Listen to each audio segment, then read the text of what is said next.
Celeste Marlowe picked up her phone at 11:47 p.m. on the worst night of Elena Rossi Moretti's life, and she smiled. Not because she was relieved, not because the man she claimed to love had finally called. She smiled because she had been waiting for exactly this moment, and it had arrived right on schedule. Outside, a winter storm was gutting Chicago. Snow came down in sheets so thick the streetlights turned into smears of pale orange against the black. Roads were icing over. Emergency lines were flooded. And in the maternity wing of Hargrove Private Medical Center on the north side of the city, a 31-year-old woman named Elena Rossi Moretti was bleeding internally, 7 months pregnant, and asking the nurses in a voice barely above a whisper where her husband was. Celeste knew where he was going to be. She had made sure of it. If you've ever loved someone who chose someone else at the exact moment you needed them most, this story is going to hurt. And if you've ever been the person who made that wrong choice, it's going to hurt even worse. Before we go any further, if this is your first time here, hit that subscribe button right now and turn on notifications. Every week we bring you stories like this one, raw, real, and the kind that stay with you. Drop a comment below and tell us what city or country you're watching from. We want to see how far this story travels. Hit the like button too. It helps more than you know. Now let's get into it. What? Dante Moretti had not slept in 31 hours by the time his personal cell phone rang that night. He was sitting in the back office of a restaurant he technically didn't own, going through a set of financial documents his accountant had flagged as problematic. The restaurant was called Milo's. It served good pasta and mediocre wine and existed primarily as a place where Dante could conduct meetings that didn't appear anywhere on record. The dining room outside was empty at this hour. 2 of his men sat near the front entrance. One more stood outside the rear door in the cold. Dante rubbed his eyes and reached for the phone without looking at the screen. Yeah. Mr. Moretti. It was Hargrove's head of security, a man named Price, who handled private cases for the hospital. Price had Dante's number because Dante had paid a great deal of money to ensure that Price had his number. There's been an incident with your wife. She's been brought in by ambulance. I'm told it's serious. Dante set down the papers. How serious? The attending physician would like to speak with you directly, sir. They're asking you to come in. Tell me what serious means. Price hesitated. That hesitation told Dante everything the man wasn't willing to say out loud. I'll be there in 20 minutes, Dante said. He ended the call and stood up, and for approximately 4 seconds he stood completely still in the middle of that office with his coat half on and his jaw set and his mind doing the thing it always did in moments of high pressure, sorting, calculating, running through variables and likely outcomes the way other men ran through prayers. He was not a man who panicked. He had trained that out of himself over 15 years of operating in an industry where panic got people killed. But something moved through him in those 4 seconds that wasn't panic and wasn't calculation either. It was older than both of those things. It was the low animal awareness that something fundamental had shifted, that the ground beneath a life he had spent years constructing had just made a sound it had never made before. His phone buzzed again. Celeste. I need you. Something's wrong. Please, Dante. I'm scared and I don't know what to do. Please come. He read it twice.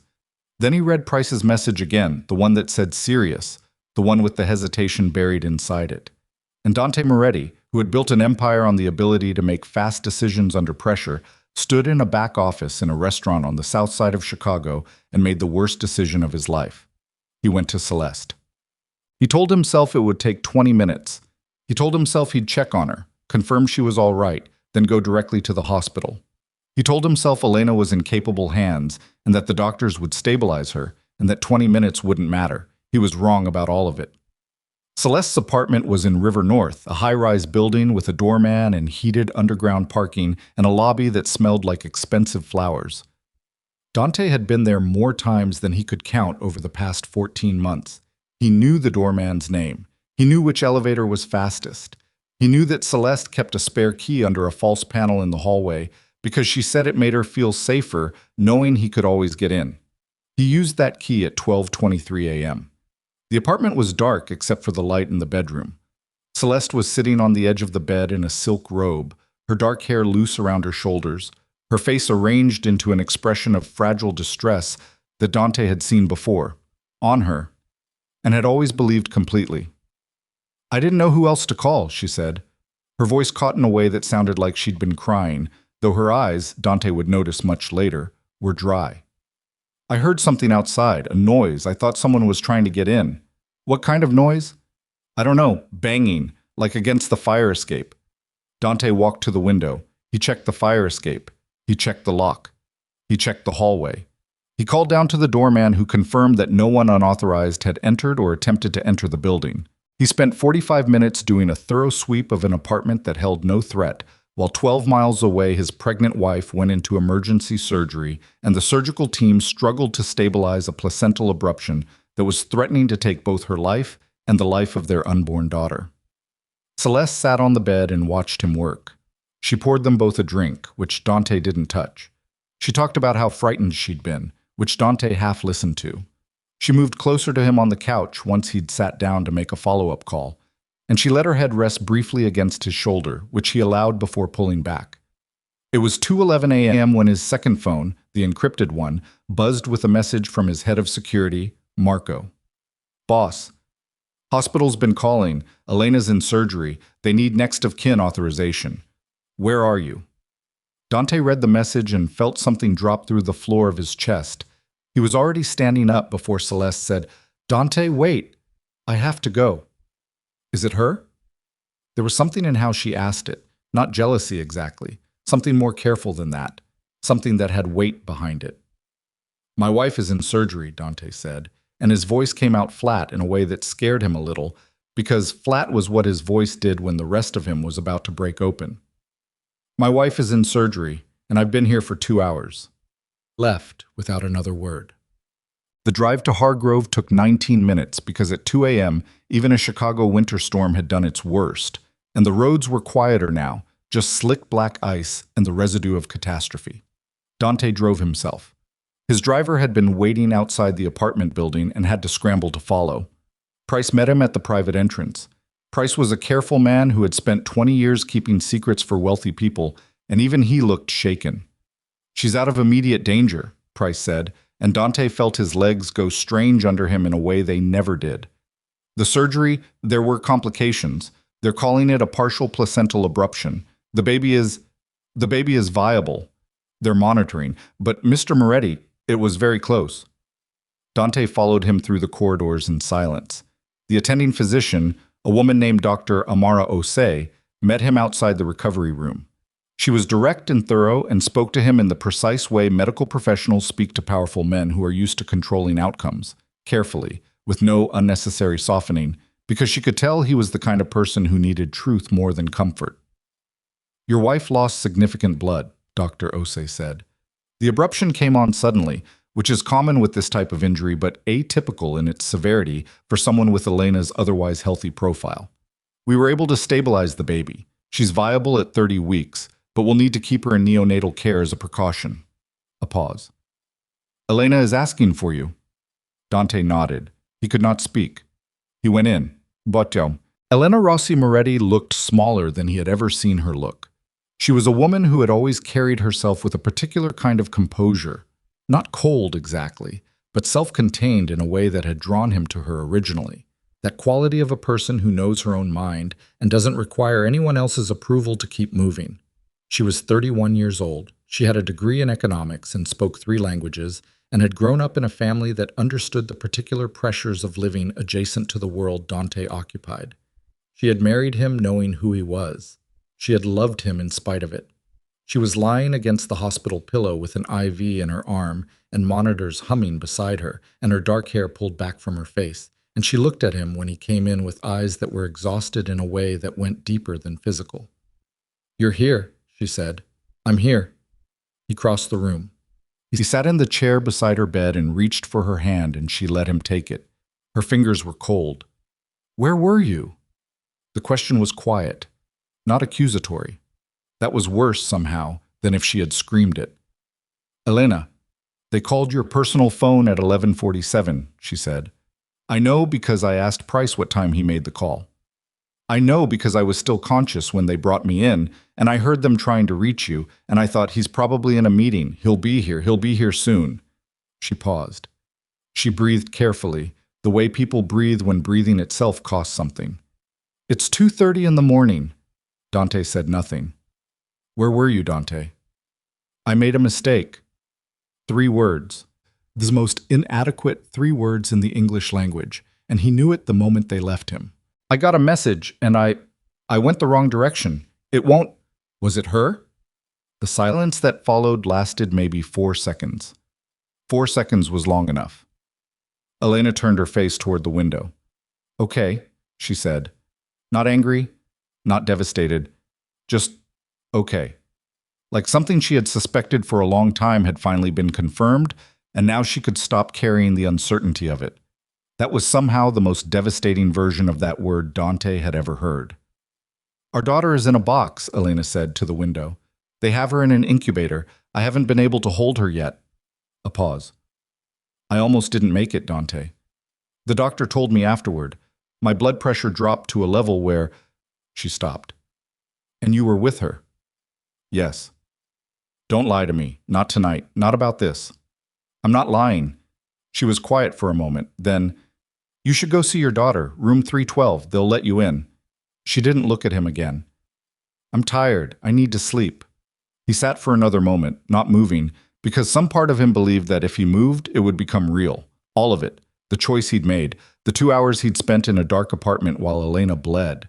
The way she'd said okay with that particular exhaustion. As long as he sat still, maybe the next few seconds wouldn't have to happen. Then Elena's breathing slowed and deepened, and she slipped back into the sedated edge of sleep, and Dante stood up and walked out of the room. In the hallway, alone, he stood with his back against the wall and pressed his palms flat against the painted surface, and did something he had not done since he was 19 years old and his father died. He let himself feel the full weight of what he'd done, without calculation, without strategy, without a plan for managing it. It lasted about 30 seconds. Then he put it away because there were other things happening now, and some of them were going to require his full attention. Room 312 was the neonatal unit's family viewing area. Through a glass partition, Dante could see a row of incubators, each one occupied by something impossibly small. A nurse directed him to the 3rd incubator from the left. His daughter was 4 pounds and 2 ounces. Her eyes were closed. She had a fine down of dark hair, and her hands. Dante had never thought of himself as someone who noticed hands, but her hands were extraordinary, each finger perfectly formed and curled slightly inward, as if even in sleep she was trying to hold on to something. She had a breathing assist tube, thin and almost invisible, and monitors attached at 3 points, and she looked unfinished, in the way of all premature things, and also entirely complete, in a way that Dante couldn't explain and didn't try to. He pressed his hand flat against the glass. Hey, he said very quietly.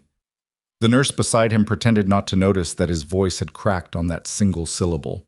He stayed there for 20 minutes. Then Marco appeared at his elbow. Marco Vitti, who had worked for Dante for 11 years and who communicated primarily through raised eyebrows and controlled expressions, and had only raised his voice in Dante's presence twice in 11 years, both times in situations involving imminent physical danger, and Marco's expression was the particular controlled blankness that meant something was very wrong. Walk with me, Dante said. They moved to the far end of the corridor, near a window that looked out over the hospital's east parking structure. Tell me, Dante said. Marco pulled out his phone and opened 3 images. The first was a still frame from a security camera, exterior footage from a parking lot that Dante recognized as the one adjacent to Elena's OBGYN's office building. The timestamp read 2 weeks ago. The woman in the frame was Celeste Marlowe, though the quality was poor enough that you'd need to already know her face to be certain. She was speaking to a man whose back was to the camera. The man was heavy-set, wore a gray overcoat, and moved with a particular kind of deliberateness that Dante recognized even from behind. Is that Renzo Fiore? Dante said. We think so. Renzo Fiore, who ran the North Side operation for the Scolari Syndicate, who had been trying to consolidate territory in Chicago for 3 years and had made 2 previous attempts to destabilize Dante's organization through political pressure and 1 attempt through direct violence, who had failed all 3 times and had every reason to try again. What else? The second image was a bank record. Celeste's name was not on it, but an account number connected to a shell company that Marco's people had traced over the course of a very long and expensive 4 hours. Back to a holding entity that Celeste had set up 18 months ago, 6 months before she met Dante, was 3 wire transfers, large ones. The source of the funds, Dante said, still working on that. But given the Fiore connection, yeah. Dante handed the phone back. Yeah. The third image he hadn't looked at yet. He looked at it now. It was an internal hospital document, Hargrove's patient intake log for the previous evening. Someone had circled a line entry in red. Elena Rossi Moretti, admitted 11:52 p.m. Referral flagged. Possible contamination event. Dietary incident suspected. Dietary, Dante said. She ate dinner at home, Marco said. Alone. She ordered from that Italian place on Fulton she likes. We've already confirmed with the restaurant that her order was normal. But between the restaurant and your house, there was a delay. The driver... Marco paused. The driver is new, started 3 weeks ago. Where is he now? We're looking. Dante was quiet for a long moment. Someone triggered the abruption. The preliminary reading from the toxicology panel, it's not confirmed yet. Someone triggered it, Dante said again, and someone made sure I wasn't in the hospital when it happened. He turned back toward the window. The parking structure was empty at this hour. The snow was starting again, fine and steady and indifferent. And I made it very easy for them. Marco didn't say anything. There was nothing useful to say. Pull everything you have on Fiore's current operation, Dante said. I want to know every face in his organization, every property, every piece of business he's touched in the last 6 months. I want the financial analysis on that shell company expanded. And I want a name for that driver. A pause. Quietly. Nothing moves, nothing happens, nobody talks until I say so. Understood. And Marco. Dante finally turned away from the window. Get someone on Elena's room. 2 people. Outside the door, inside view of the corridor. Nobody I don't personally know. Marco nodded and left. Dante stood alone at the window for another minute, and his reflection in the glass looked back at him. The expensive coat, the controlled face, the posture that had never learned how to show defeat. And he thought, very clearly, that he had been a fool. Not in the usual ways. Not in the ways that men in his position were often fools, greedy, reckless, overextended. He had been a fool in a much older and more specific way. He had let someone make him afraid of his own wife. That was what Celeste had done. He could see it now from this angle, in this terrible clarity that came only after catastrophe. She had spent 14 months carefully, methodically constructing a version of Elena in his mind. Manipulative Elena, scheming Elena, the Elena who was only pregnant to trap him, the Elena who had never really loved him and was only interested in the protection and resources his name provided. Every suspicion Celeste had fed him, every "I'm just worried about you," every story about something Elena had supposedly said or done, had been a brick in a wall she was building between him and his own family. And he had handed her the materials. He had believed her because he wanted to believe her, because Celeste was uncomplicated and Elena was real. And real people were demanding and imperfect and difficult in ways that uncomplicated people never were. Because he had been running so hard for so long that he'd chosen the easier thing, and he had called it love. His phone buzzed. Celeste again. Are you at the hospital? Is she okay? I've been worried. He stared at the message for a long time. Then he put the phone in his coat pocket and went back down the corridor toward Elena's room. And he sat in the chair outside her door in the empty hallway. And he stayed there until the morning light came through the windows at the end of the ward, gray and exhausted and honest in the way that only winter light could be. Elena woke at 7:43. The day nurse had been in twice. A resident had come to check her vitals. Dante had not moved from the chair outside her door.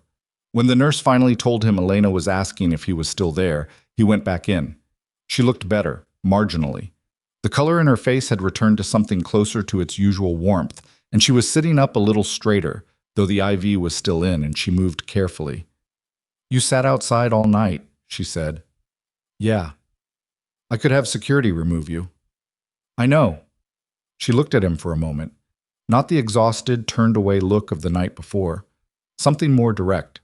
Something that was assessing him with a precision that had always been one of the things he valued most about her, and had also, he recognized now, been one of the things Celeste had worked hardest to make him distrust. The doctor told me this morning, Elena said, about the toxicology screen. Dante's jaw tightened. They found traces of a compound in my system, something that can trigger premature separation of the placenta. She was very composed as she said this. Too composed. The kind of composed that people achieved only by making a deliberate decision not to fall apart, at least not yet, at least not here. It wasn't an accident. No. Someone did this to me. Yes, she breathed. Do you know who? I have a direction. He paused. I'm going to find out everything. And Celeste? Elena's voice was steady on the name. She had clearly been deciding whether to say it out loud since she woke up. Is she involved? The question hung in the air between them. Dante sat in the chair beside her bed.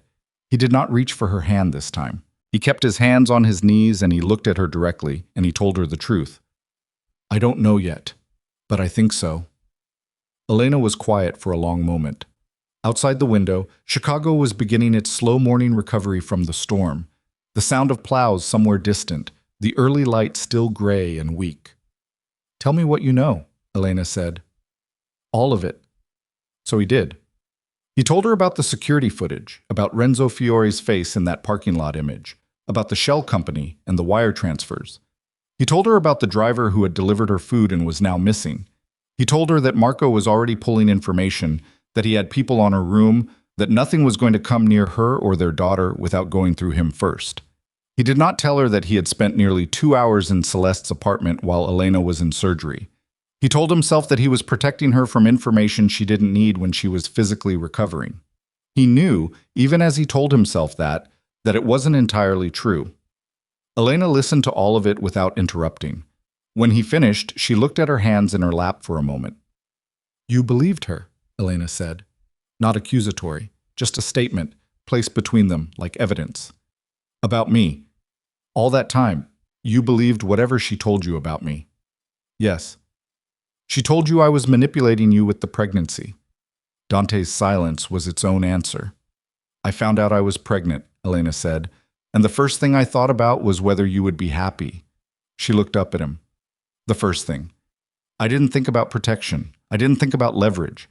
I thought, is he going to be happy? Because I knew that if you weren't, it was going to be a very different life. She paused. She turned that into a weapon and handed it to you, and you used it. Yes. I'm not asking you to explain yourself right now. I'm too tired, and I'm not in a place where I can have that conversation without it going somewhere I don't have the energy for. She looked back at her hands. But you should know that while you were wherever you were last night, I was in that operating room asking the anesthesiologist if my baby was going to be okay. And the answer they gave me was, we're doing everything we can, which is not an answer. And the only person I wanted in that moment was you. Not my mother, not Marco, not anyone else.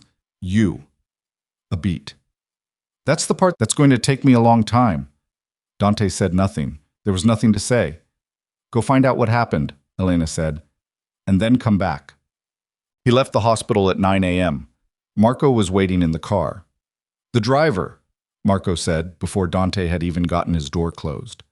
His name is Peter Voss, 43, naturalized citizen, former logistics coordinator for a freight company that had 3 documented connections to Scolari-affiliated businesses over the past decade. Marco handed him a folder. He was placed through a staffing agency. The agency is clean on the surface, but 2 of its board members have financial ties to a holding company in Fiore, Dante said. Adjacent. Not directly, but close enough. Marco paused. There's more. The compound that was found in Elena's system, it's not commonly available. It requires a specific source. How specific? We've identified 2 suppliers in the continental U.S. who deal in that compound in quantities significant enough to be useful. One is based in Miami, the other is based here. The one here, Marco hesitated. Say it. The one here has a documented relationship with a woman named Celeste Marlowe. She placed an order 8 weeks ago. The inside of the car was very quiet for a moment. 8 weeks, Dante said. 8 weeks. 8 weeks ago, Celeste had been in his bed. 8 weeks ago, she had been telling him that Elena seemed unstable, that the pregnancy had made her erratic, that she'd heard from sources she wouldn't name that Elena was confiding in people she shouldn't, that Dante should be careful about how much access Elena had to certain financial accounts. 8 weeks ago, Dante had been listening. "Bring Celeste in," he said. Marco looked at him carefully. "Bring her in meaning I want to talk to her. Tonight, somewhere private." Dante's voice was absolutely flat. "Make sure she knows it's a conversation, not anything else. I don't want her scared into running." "She may already be running." "Then find her first." They found Celeste at her apartment at 11 that morning. She hadn't left.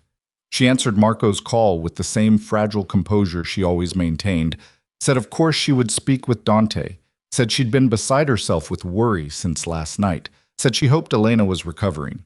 Marco noted afterward that her voice, during that call, had a quality he could only describe as satisfied, like someone who had been waiting for a delayed train and it had finally arrived. Dante did not go to her that morning. He went instead to the neonatal unit and stood at the glass again, watching his daughter breathe. She had been named, he found this out from the nurse, Bianca. Elena had apparently told the attending physician the name the night before, during one of the moments of consciousness between procedures. She hadn't asked Dante. She hadn't needed to. They had agreed on Bianca months ago, in a conversation that now felt like it had happened in a different life. Bianca Moretti, 4 pounds, 2 ounces. Breathing on her own now, the nurse told him. Doing well, everything considered. He pressed his palm against the glass again. He thought about what it meant that this child, this 4-pound, dark-haired, impossibly small child, had been a target. That someone had calculated the risk of her existence to their operation and had decided to eliminate that risk before she could draw her first breath. He thought about what he was going to do about that. He thought about Elena's voice. That's the part that's going to take me a long time. He understood, in a way that felt like swallowing something sharp, that she was right. Celeste was in the apartment when Dante arrived at 8 that evening. She had arranged herself carefully. That was the only way to describe it. Arranged the way a person arranges furniture, calculated for effect. She was dressed simply, dark clothes, her hair down, and she had a glass of wine, and she set it aside when he came in and crossed the room toward him with her arms already beginning to open, already assuming the physical language of reunion. Dante stopped her with a look. She stopped. For just a fraction of a second, something moved across her face. Not hurt, not surprise. Something that recalibrated very quickly into a new expression. And the speed of that recalibration, the sheer efficiency of it, was the most honest thing about her that Dante had ever seen. "You know," she said. It was not a question. "Sit down, Celeste." She sat. She crossed her legs and folded her hands in her lap and looked at him with an expression that Dante had spent 14 months interpreting as vulnerability and now recognized as something else entirely, the careful face of a person who was always, always thinking 3 steps ahead. "The compound you ordered 8 weeks ago," Dante said. "Who supplied it to you?" The shift in her expression was minimal, but it was there. A fractional adjustment, a decision being made in real time about how to play this. "I don't know what you're talking about," she said. "That's the wrong choice," Dante said. "I have the purchase record. I have the supplier. I have the communication logs between you and Renzo Fiore's people going back 10 months. He paused. "I have footage of you meeting with Fiore's contact 2 weeks ago, near Elena's doctor's office building." Another pause. "I'm giving you one opportunity to tell me the truth, not because I'm going to forgive you, because how honest you are in the next 10 minutes is going to determine what the next phase of your life looks like." Celeste was very still. Then slowly she uncrossed her legs. She leaned forward slightly, and the face she had been wearing for 14 months, the soft, uncertain, somewhat fragile face that Dante had believed completely, came off. What was underneath it was not monstrous. That would have been easier. What was underneath it was simply a person who had never once been uncertain about anything, and who found the performance of uncertainty useful. "They approached me," she said, "before I met you. They knew about your operation, and they were looking for a way in, a specific kind of way." She paused. "Someone who could get close. And you agreed. I was offered a significant sum of money and a guarantee of protection once it was done." A beat. "I'm telling you this because you already know most of it, and lying at this point is pointless." "Elena," Dante said. Celeste looked at him steadily. "The pregnancy complicated things. Fiore's people believed that an heir would consolidate your position in a way that would make your organization significantly harder to move against in the future. They wanted to address that before it became a structural problem. Address it, Dante repeated. The flatness of his voice scared him a little. The intent was not to... She paused. The compound was calibrated to trigger complications. Not necessarily fatal, complicated enough to result in a loss. You wanted to kill my daughter. I wanted to fulfill a contract, Celeste said, and she said it with the same tone she might have used to describe completing a difficult work project. And Dante understood in that moment with absolute clarity that whatever he had believed about this woman for 14 months had been a complete fabrication, not exaggerated, not distorted by his own wishful thinking, but entirely, architecturally false. Did you ever... He stopped, started again. Was any of it real? Something moved across her face then, just briefly. The first thing he had seen in the last 20 minutes that looked like it wasn't calculated. The beginning, she said. The first couple of months. Maybe.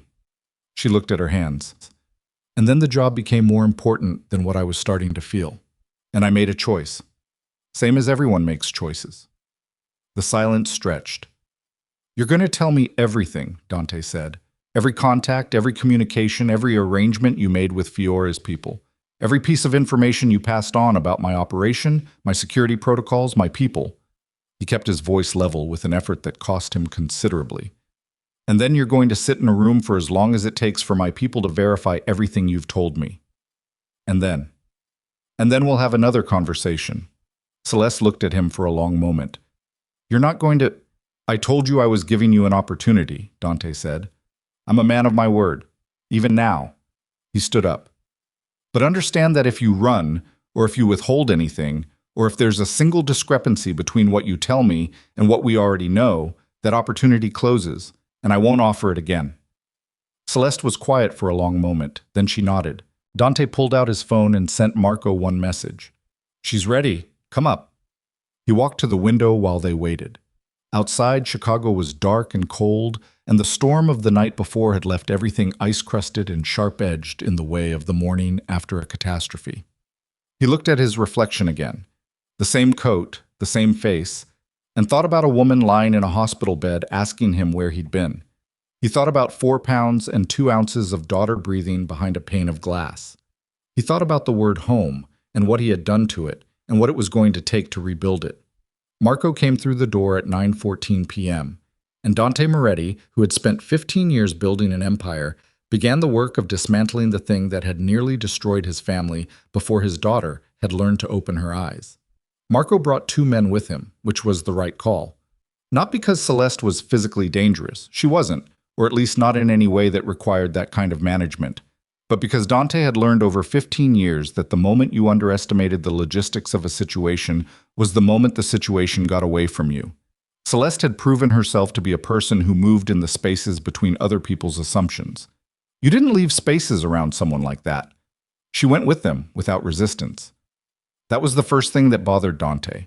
Not relief, not anger, not the performance of either, just a kind of compact cooperation, like a professional acknowledging that the meeting had concluded and it was time to move to the next item on the agenda. She picked up a small bag from his bedroom closet. She asked if she could bring her phone. Marco told her no. She handed it over without arguing.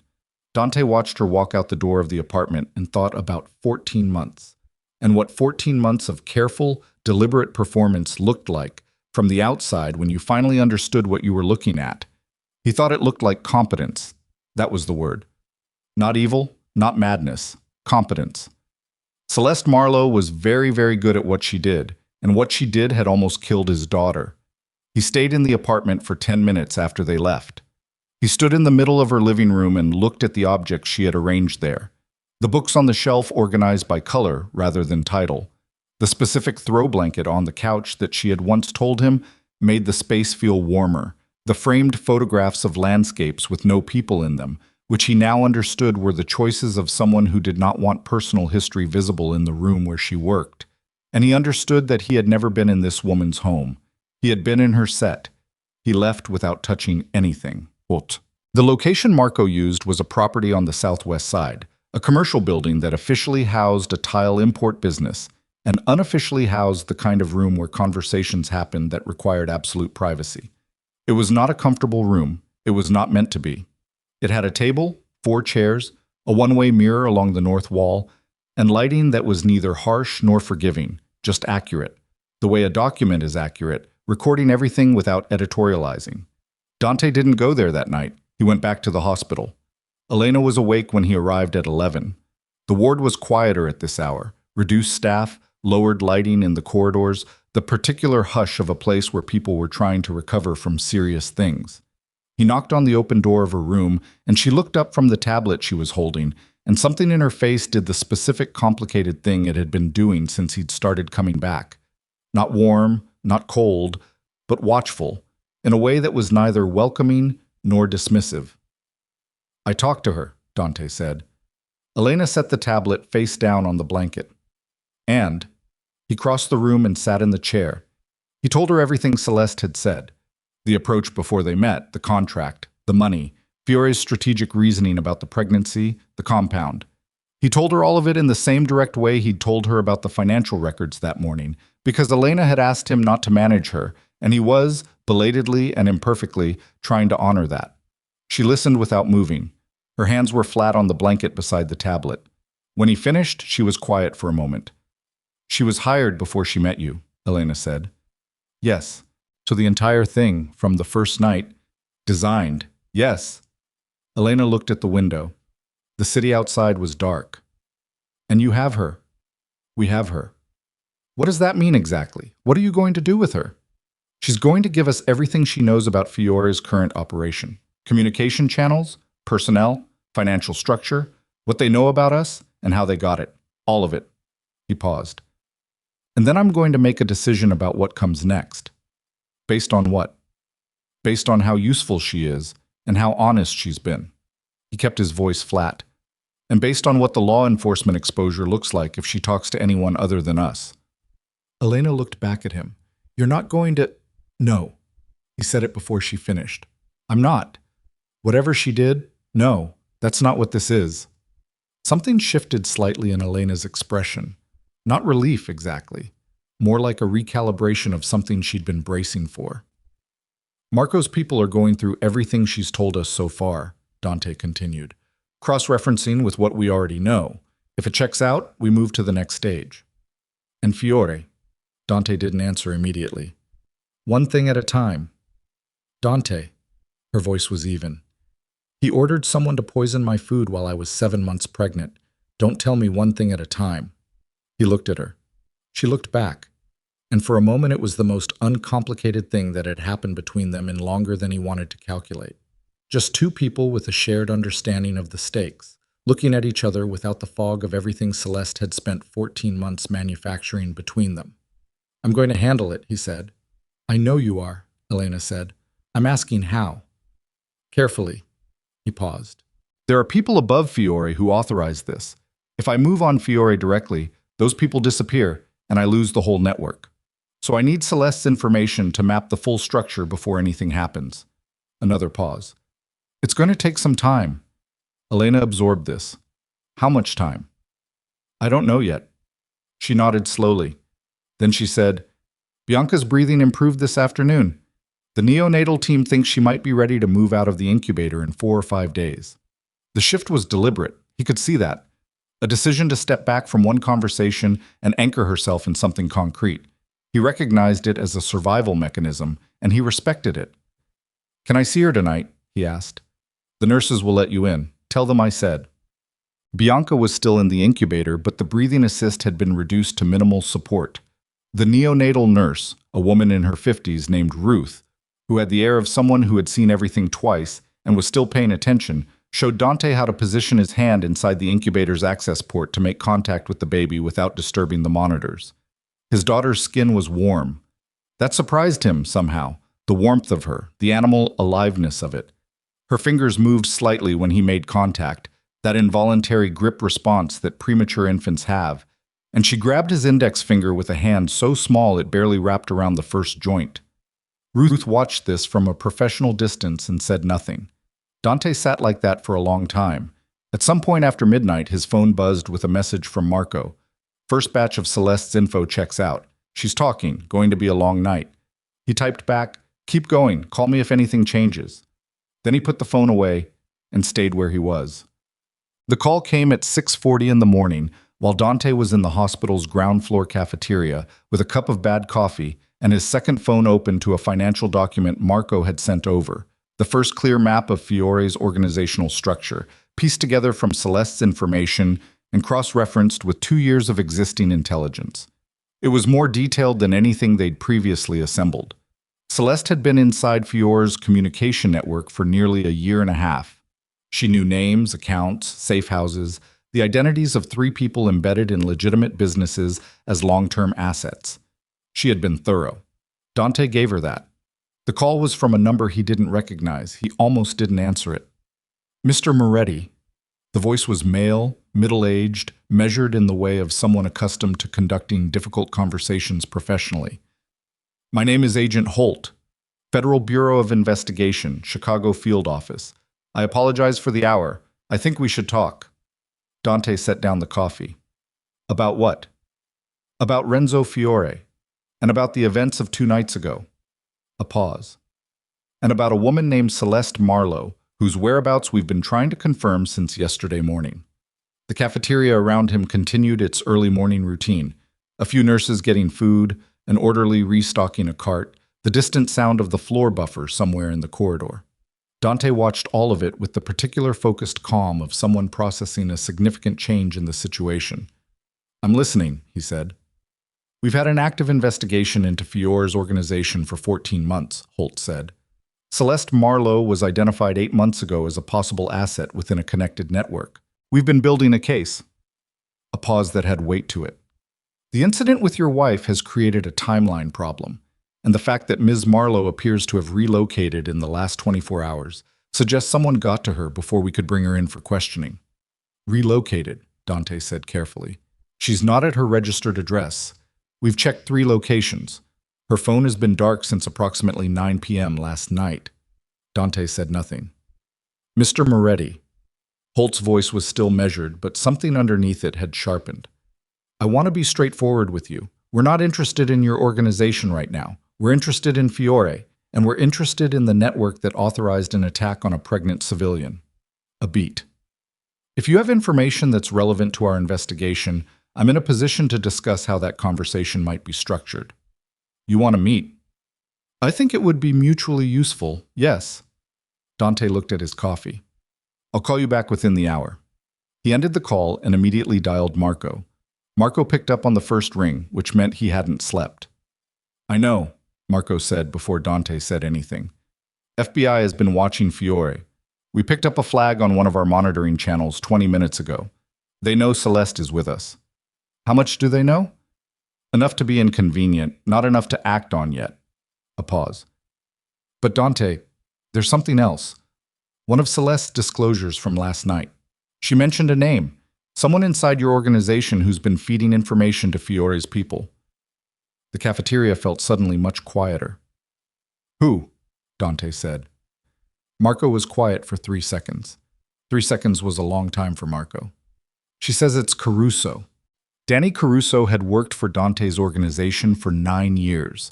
He ran logistics for 3 of their legitimate business fronts and had access to scheduling, personnel movements, and security rotation information.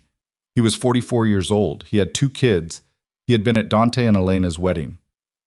"Verify it," Dante said. His voice was completely flat. "Already started.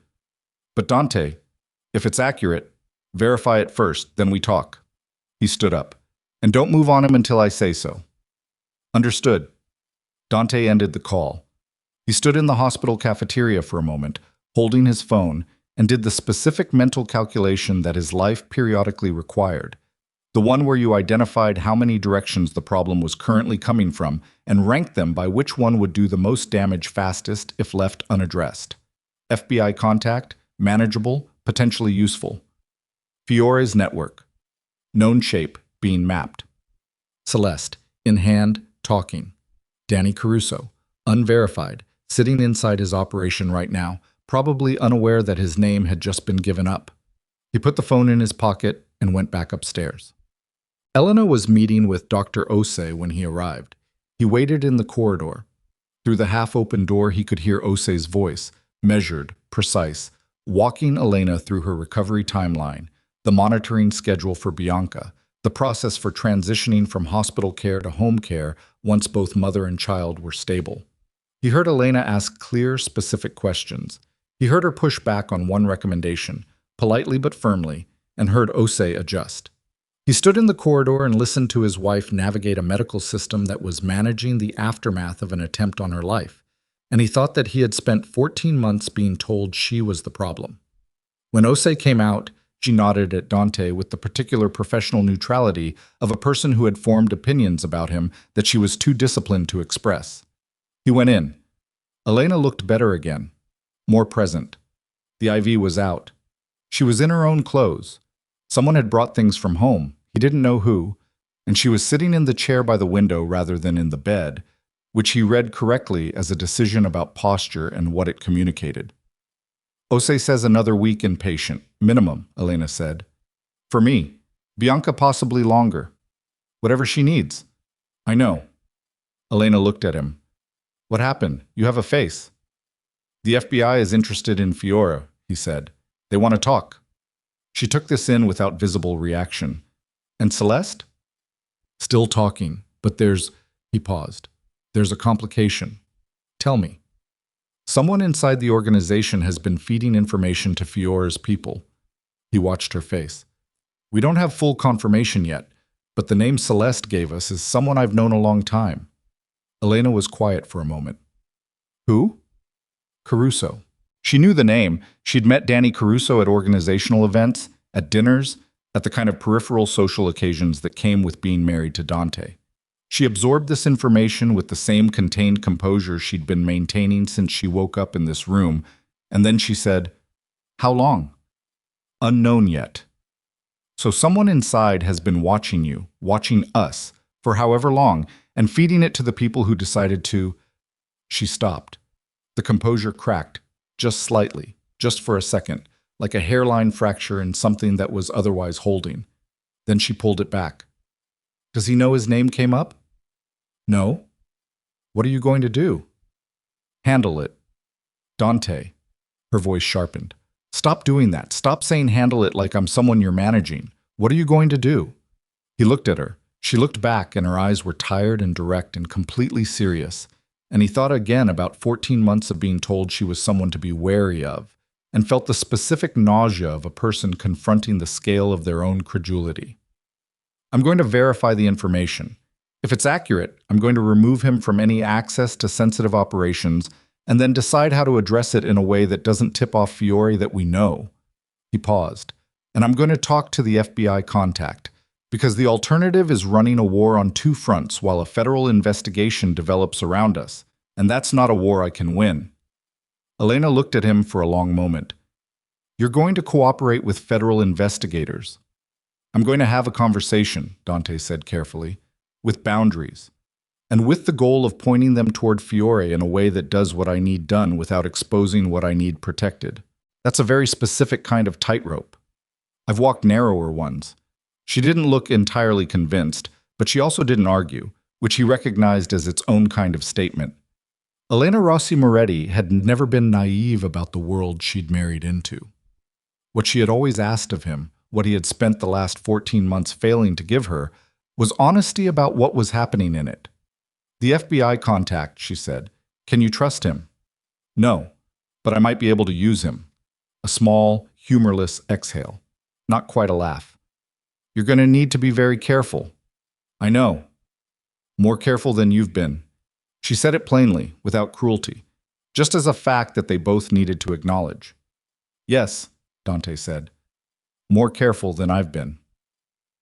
He met Holt at 10 that morning in a parking garage on Michigan Avenue, which was Holt's suggestion, and which Dante found mildly amusing in its commitment to a certain cinematic tradition. Holt was in his mid-40s, a compact man with the particular physical stillness of someone who had trained himself not to telegraph. He came alone, or appeared to. Dante was aware that there were probably 2 more agents in the building, but they stayed invisible, which he respected. They sat in Holt's car on the 3rd level and talked for 45 minutes. Holt laid out what the FBI had on Fiore. Not everything, clearly, but enough to establish that their investigation was substantive and that they were closer to a prosecution than Fiore probably knew.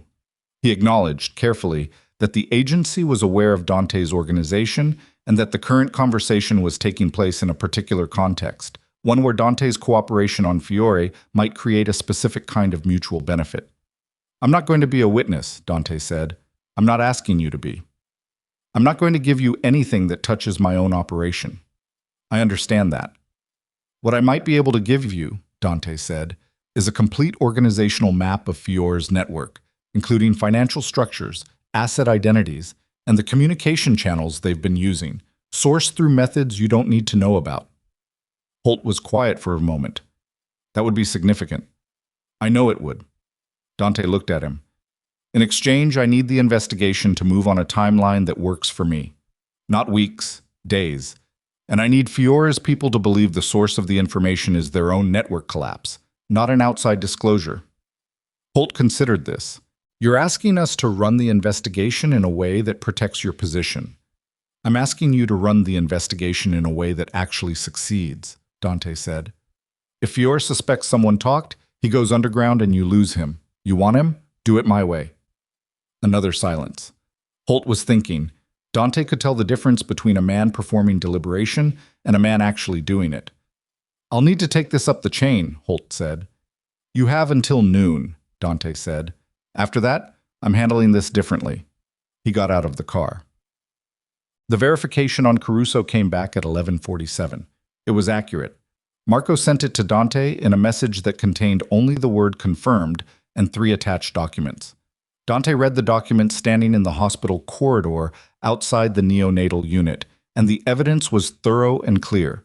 9 months of small disclosures, personnel schedules, security rotation details, a record of cash payments routed through a third party that led back to a Scaleri-adjacent account. Danny Caruso had been selling access to Dante's operation for 9 months, and the level of detail in what he'd passed on explained several things that had puzzled Dante over the last year. A compromised meeting location, a tip-off that had forced them to abort a critical negotiation, the question of how Peter Voss had gotten placed so cleanly through a staffing channel that should have been vetted. 9 years, 2 kids, the wedding. Dante stared at the word "confirmed" for a long moment.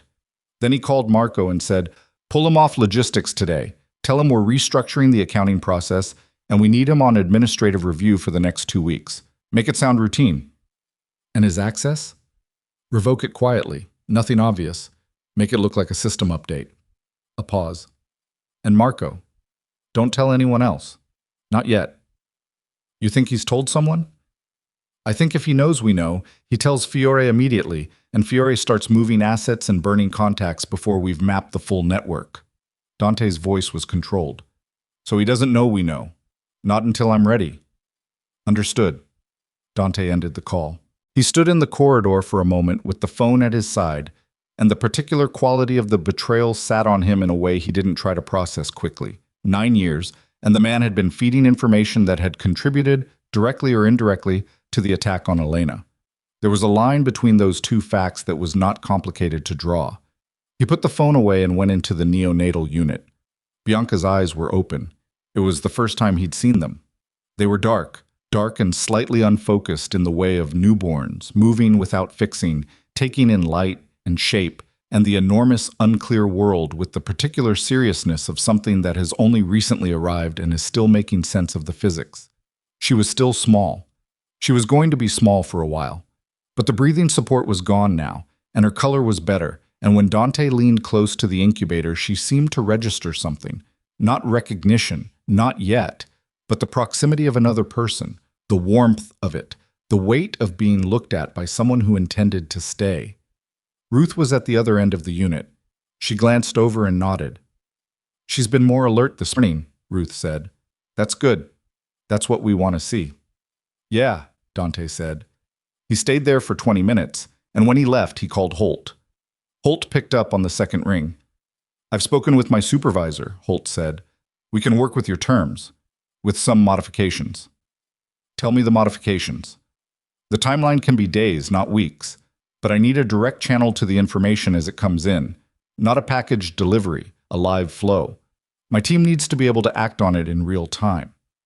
I can do that with conditions. The other modification is the sourcing. I can't guarantee how our investigation presents itself publicly once it moves, but I can guarantee that your name is not in any document we generate. That's not enough. It's what I can offer. Dante thought for a moment. One more condition, he said. There's a name in Fiore's organization, a mid-level contact who coordinated the attack on my wife. I want him picked up first, before anything else moves. Publicly, in a way that Fiore knows about, so he understands the walls are closing. Who? I'll send you the file. His name is Voss. A pause. The driver. Holt was quiet for a beat. You found him. We've found him. Another pause. Send me the file. When I hear your supervisor's formal agreement. Holt exhaled. You'll have it within the hour. Then you'll have the file, Dante said, and ended the call. But it was 2 in the afternoon when Marco called back, and his voice had a quality that Dante recognized immediately. The particular controlled flatness that Marco used when something had gone wrong in a direction nobody had anticipated. Celeste, Marco said.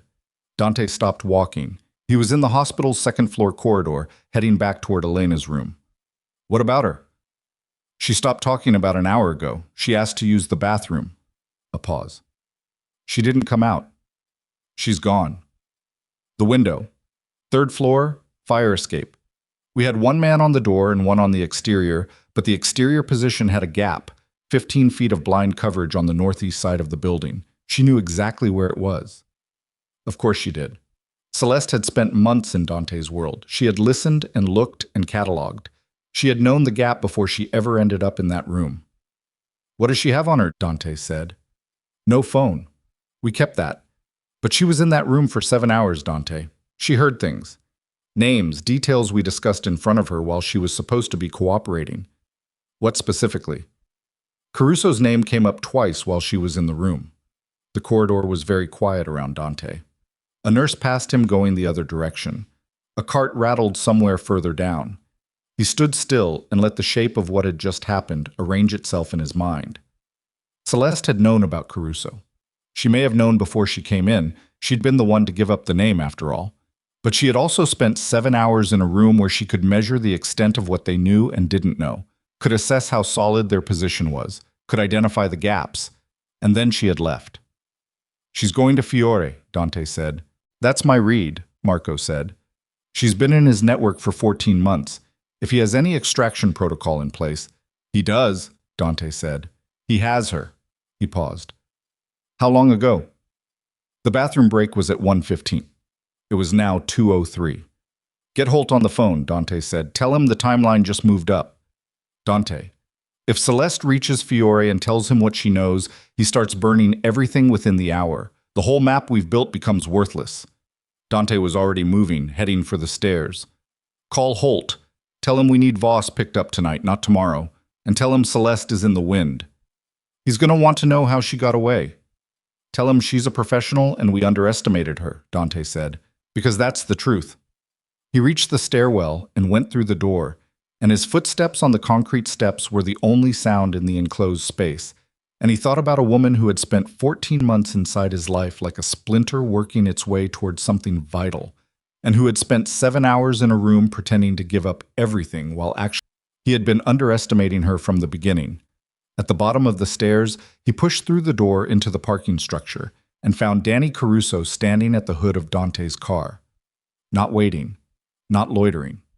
Standing, with the specific kind of posture that a person has when they've made a decision they know they can't take back. Caruso was 44, medium height, the kind of face that was so ordinary it was almost a feature, the face of someone who passed through rooms without being remembered. He had his hands in his coat pockets. He looked at Dante when Dante came through the door, and his expression was not defiant, and it was not pleading. It was exhausted. I know you know, Caruso said. Dante stopped 6 feet away from him. How long have you known? Caruso asked. Since this morning, Dante said. Caruso nodded. Like this confirmed something he'd been calculating. I came to you. That's got to count for something. Tell me why, Dante said. His voice was quiet. Not angry. That would come later, or it wouldn't. But right now what he needed was information, and anger was the enemy of information. Not how, not the logistics. Why? Caruso was quiet for a moment. He looked at the concrete floor of the parking structure. When he looked back up, there was something in his face that was not comfortable to look at.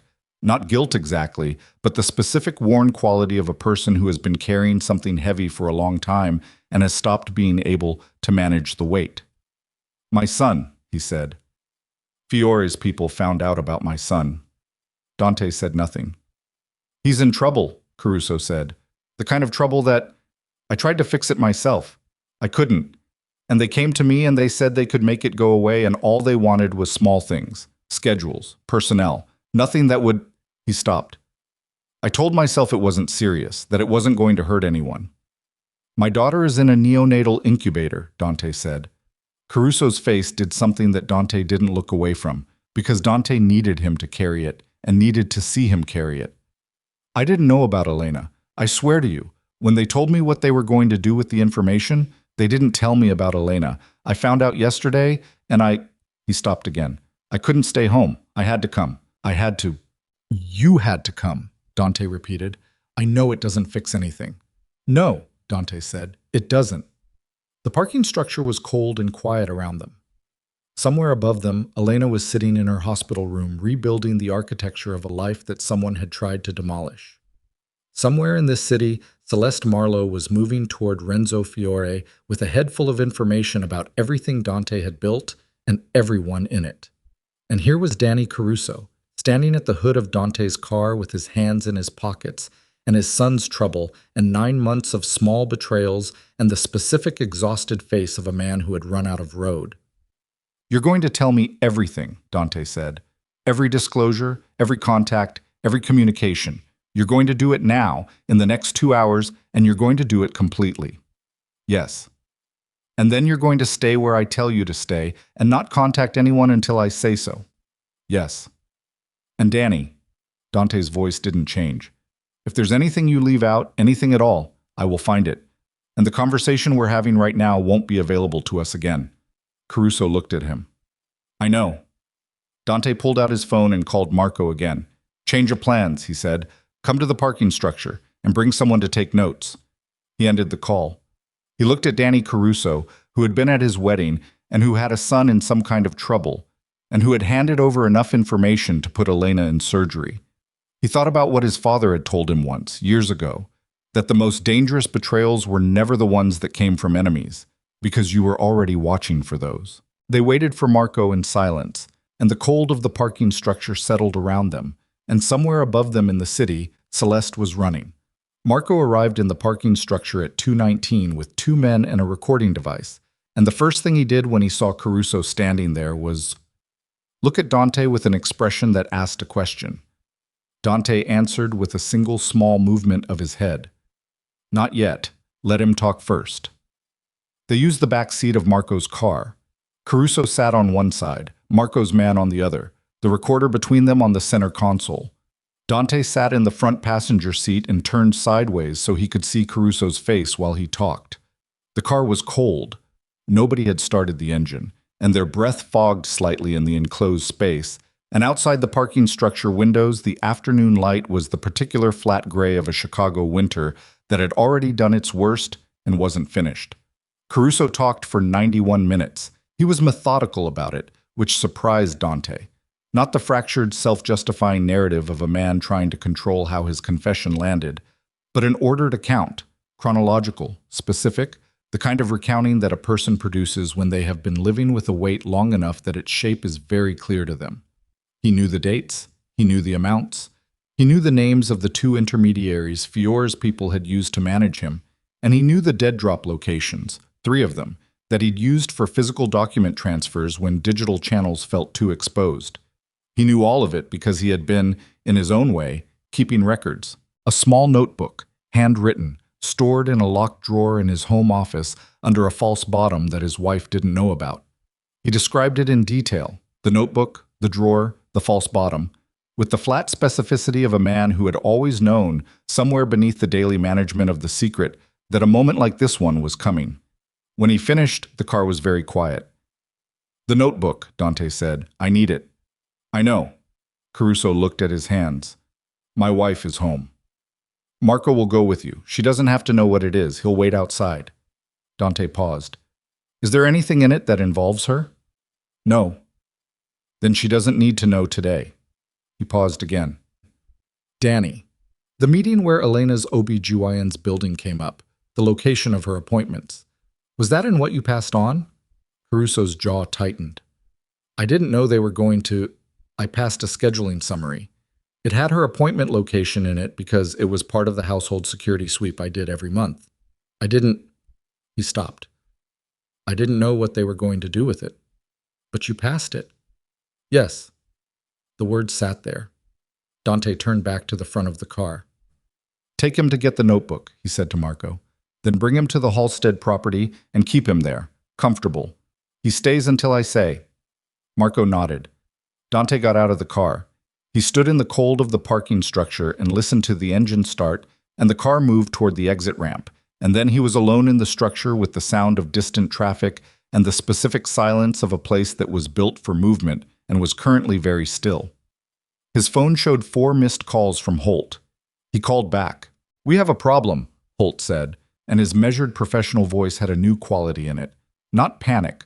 Holt wasn't a man who panicked, but something compressed, the sound of controlled urgency. Fiore moved 3 hours ago. We had surveillance on 2 of his primary locations, and both went dark simultaneously. He pulled people off 2 known positions, and we lost visual on him at 12:40. 12:40. 25 minutes before Celeste had gone out the bathroom window. She called him, Dante said. Before she was with you, Holt said. We think she had a secondary device we didn't know about. A burner, possibly kept outside the apartment. She could have had someone hold it for her. She made contact with one of Fiore's communication channels at 12:31. We picked it up on a monitor we had on his end, not hers. 12:31. While she was in the room. While Dante's people were going through her information and believing they were building a complete picture, she had already been rebuilding her exit. What did the communication say? Dante said. It was coded. We're still working the translation, but the channel it went through is one we associate with Fiore's emergency protocols. Holt paused. Mr. Moretti, he's moving. We don't know where yet, but a man who pulls surveillance and goes dark is a man who either runs or consolidates to attack. Given what's at stake for him in terms of the operation he's been building, he doesn't run, Dante said. You're confident of that. Fiore's been working this territory for 3 years. He's not going to walk away from it because one asset got compromised. Dante was already moving, heading for the hospital entrance. He's consolidating. He's going to make one decisive move and try to close it out before the walls close. What does that mean for your position? It means the hospital is a target. Dante said it flatly, because saying it plainly was the only way to process it fast enough to act on it. Elena and Bianca are the leverage point. As long as they're in that building, Fiore has something to work with. A pause. You want federal protection on the hospital. I want it in the next 30 minutes. Plain clothes. I don't want a visible federal presence that tells him we know he's moving. I want a perimeter that looks routine and works like a wall. Dante pushed through the hospital's main entrance. And I want Voss picked up tonight. Not as a signal to Fiore, quietly, so he can't communicate that we have him. I can have people at the hospital within 20 minutes, Holt said. Voss is going to take until this evening. We need to confirm his current location. Then confirm it faster. Dante ended the call. He took the stairs 2 at a time. Elena looked up when he came through the door and read his face immediately. She had always been able to do that. It was one of the things Celeste had told him was a manipulation tactic. Elena always knowing what he was feeling, always responding to it, and he had believed that too, had believed that being known by your wife was somehow a threat rather than the most fundamental thing a marriage could offer. What happened? Elena said. He told her. Quickly, without softening it. Celeste's early call to Fiore, Fiore going dark, the possibility that the hospital was now a target. He told her they needed to move her and Bianca to a more secure location within the building, somewhere the medical team could still manage Bianca's care, but with better perimeter control. Elena listened. She didn't interrupt. When he finished, she said, Bianca can't be moved far. The neonatal team has a setup that's specific to her current needs. I know. I've already called ahead to Hargrove's security chief. There's a wing on the fourth floor that's been under renovation. It's not in the public directory, the access points are limited, and the neonatal unit has a mobile setup that can operate there for at least 72 hours. He paused. I need you to agree to this. I'm not going to disagree with you about our daughter's safety, Dante. I know, but I'm asking, not telling. There's a difference. She looked at him for a moment. Something in her expression shifted. Not warm, not yet, they were nowhere near yet, but something that acknowledged the distinction he was drawing. Okay, she said, how long do we have? I want you moved in the next 15 minutes. She was already pulling back the covers. The transfer took 22 minutes because moving a premature infant from one neonatal setup to another, even within the same building, was not a fast process regardless of how many people were doing it. Ruth managed the Bianca side of it, with the brisk, unflappable competence that Dante had come to depend on in the last 48 hours. Elena walked under her own power, which the resident tried to discourage, and Elena declined to discuss. The fourth-floor renovation wing was accessed through a service corridor that required a key card and a code. Hargrove's security chief, a former Chicago PD lieutenant named Brower, had already established a checkpoint at the service corridor entrance and had 2 of his own people in the wing itself. Dante added 2 of his men at the main corridor junction. Holt's people arrived at the hospital at 2:57. Dante met the team leader, a woman named Reyes, early 30s, the kind of person who communicated competence through the specific economy of her movements, near the main entrance, and walked her through the building's layout in 8 minutes. She asked 3 questions, all of them the right questions. She positioned her 4 people without consultation, which told him she'd already made the assessment on the walkthrough. By 3:15, Elena and Bianca were in the secured wing, the perimeter was in place, and Dante was standing in the service corridor with his back against the wall and his phone in his hand, and the particular full-system alertness that came when you had done everything you could do in the preparation phase and were now waiting for the situation to tell you what it was going to do next. Marco called at 3:29. Notebooks in hand, Marco said. Caruso's at the Halstead property. But Dante, there's something in the notebook I need you to see. Not over the phone. How urgent. I wouldn't call if it wasn't. Dante looked at Reyes, who was positioned at the end of the corridor. I need 30 minutes off-site. Can your team hold this position? My team can hold this position indefinitely, Reyes said, without looking up from her phone. He went. Marco was waiting in the Halstead Properties ground floor office, a room that functioned as a neutral space, deliberately characterless, with a table and chairs and a whiteboard currently covered in the organizational chart of Fiore's network that they'd been building from Celeste's disclosures and their own intelligence. The notebook was on the table, open. Marco pointed to an entry dated 4 months ago. Dante read it. Then he read it again. The entry was in Caruso's handwriting, small, precise, the handwriting of someone who wrote carefully because they were used to writing things they didn't want anyone to find. It documented a meeting between one of Fiore's intermediaries and a person Caruso identified only by a designation, C2. The entry described C2 as a secondary asset within Dante's organization, someone Fiore's people had developed independently of Caruso, and whose access was described as financial and legal. Financial and legal. Dante's operation had exactly 2 people with comprehensive financial and legal access. One was his accountant, a woman named Garza, who had worked for him for 6 years and whose discretion and competence he had never had reason to question. The other was his attorney. His attorney's name was Philip Rao.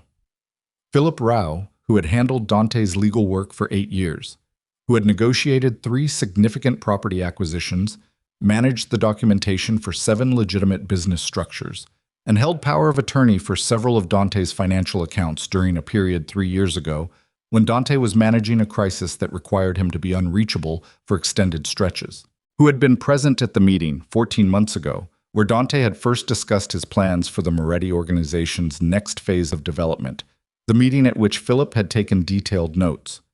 C2, Dante said. We can't confirm it's Rao from this alone, Marco said. But the access description, financial and legal. There are 2 people. Dante looked at Marco. What does Garza's financial profile look like right now? Marco had clearly already looked. Clean. No unusual activity, no offshore connections, no unexplained income. Then it's Rao. Marco said nothing. Dante pulled out his phone. He opened his contacts and looked at Philip Rao's name. He had called that number hundreds of times. He had trusted the man with the legal architecture of everything he'd built. How much has he seen? Dante said. If Fiore's people have been using him as an asset, the financial structures, the property holdings, the account network, the names of the legitimate business partners, everything Rao has touched over 8 years. Marco's voice was controlled. Dante, if Fiore has that information, he doesn't just know our operation. He has a complete map of every legitimate asset we've converted, every piece of the organization that we've been building toward the clean side. The clean side.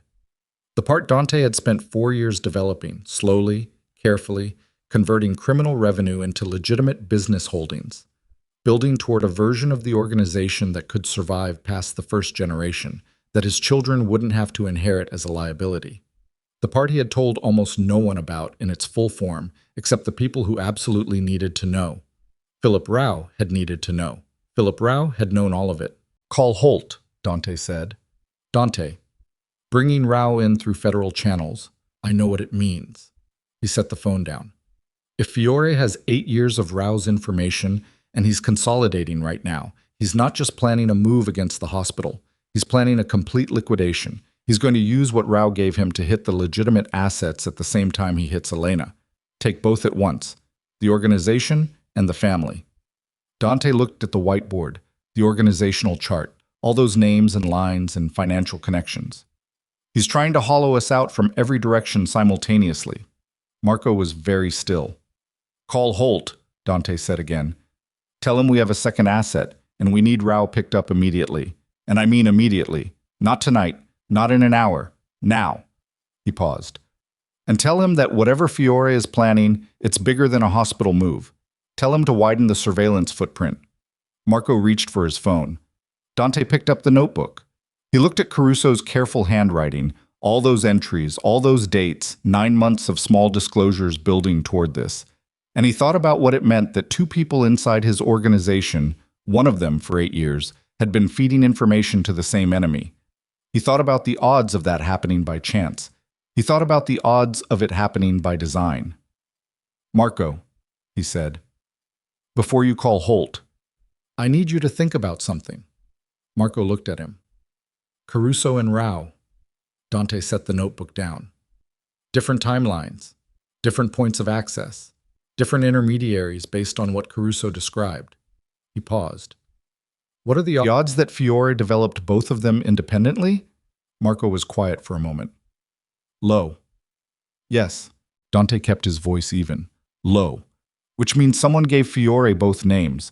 Someone who knew enough about my organization to identify the 2 people with the most damaging access and point Fiore's recruiters directly at them. He looked at the whiteboard again. And the only person with that level of knowledge about my internal structure, other than me and you, is Celeste, Marco said. Celeste has been in Fiore's network for 14 months. Dante's voice was very quiet now. The specific quietness of someone assembling something that should have been clear much earlier and that is now assembling itself with a speed that was almost physical. She didn't just pass along what she picked up from me. She came in already knowing what to look for. They briefed her before she made contact with me. They told her exactly what access points to identify and how to develop them. The compound order was 8 weeks ago, Marco said slowly. She escalated her timeline. Because something changed 8 weeks ago. Dante turned to look at Marco directly. What changed 8 weeks ago? Marco thought for 3 seconds. The pregnancy became visible. Elena started showing, Dante said, which meant the pregnancy was no longer something that might not take, no longer something that might be managed discreetly. It became a visible, confirmed fact.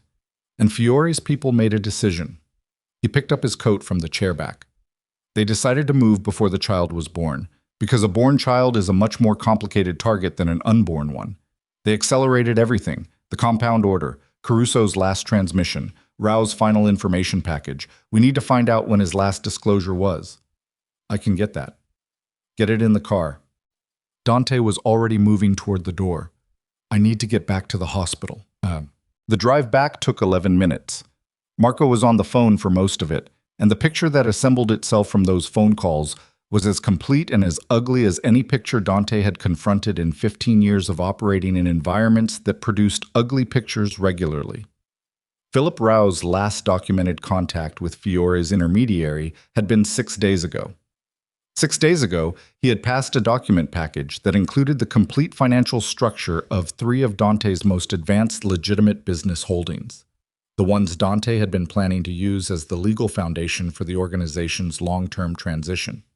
Account numbers, holding company structures, the names of the attorneys and accountants managing those entities, the financial institutions involved. A complete blueprint for dismantling everything Dante had spent 4 years building toward the future. Holt called at 3:51 while they were still in the car. "We picked up Rao," Holt said. "He was at his office. He didn't resist. He's—" A pause.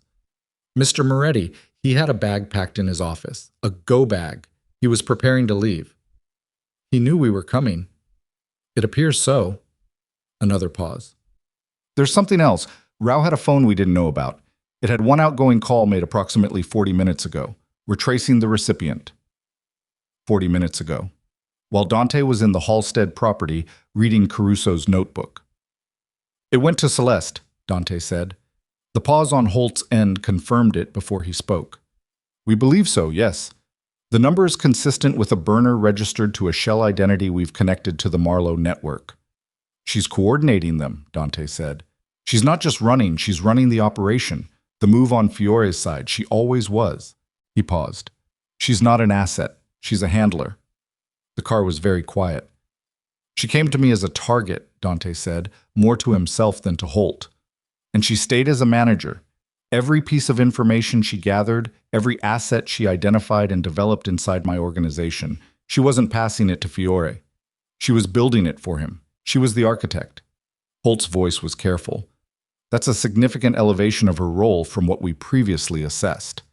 "Your assessment was wrong." Dante looked out the window at the streets of Chicago moving past. "She's not a hired operative. She's a principal. She has her own stake in this." "What stake?" "I don't know yet," Dante said. "But find her." I was back at the hospital at 4:10.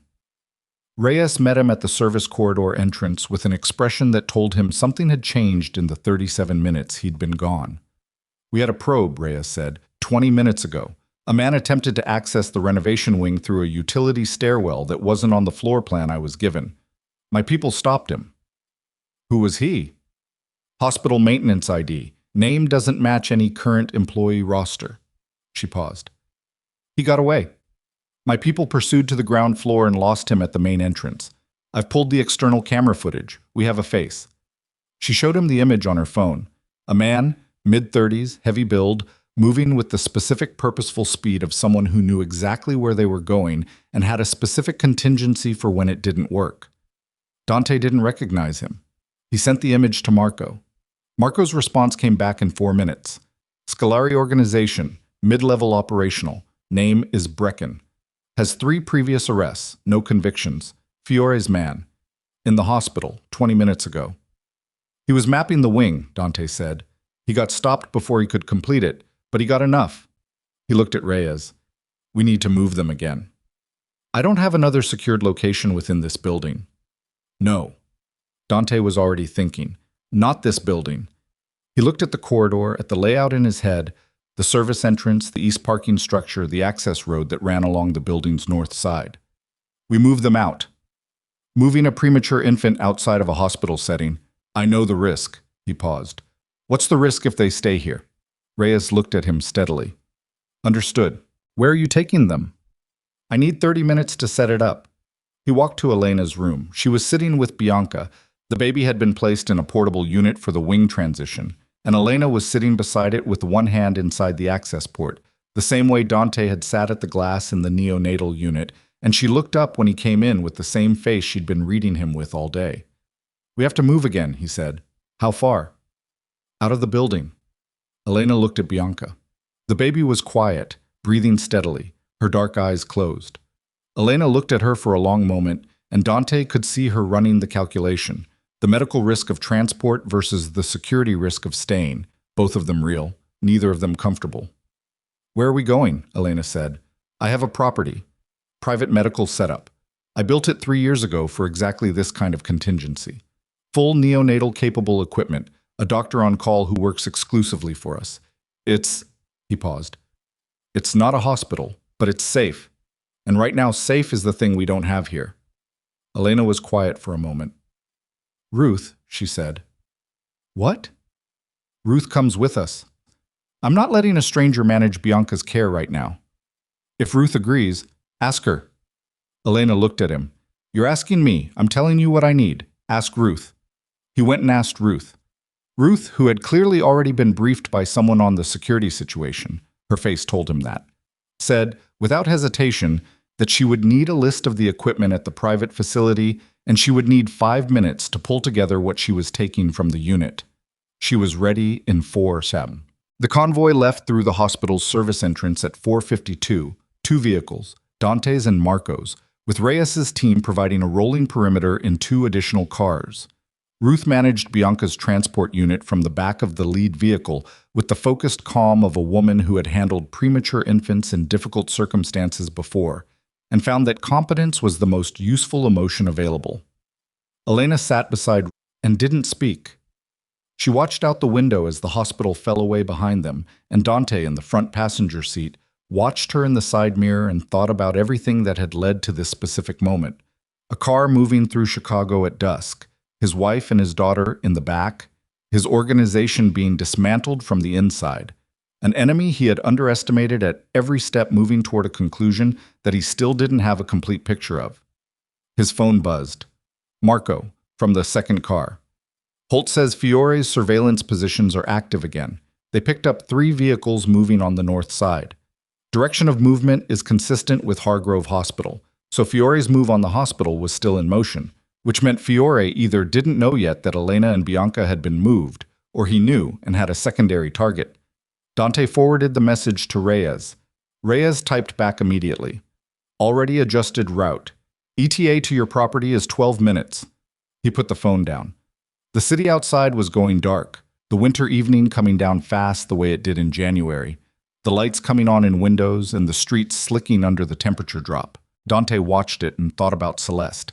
Not the Celeste he'd believed he knew, but the one that was assembling itself in his understanding now.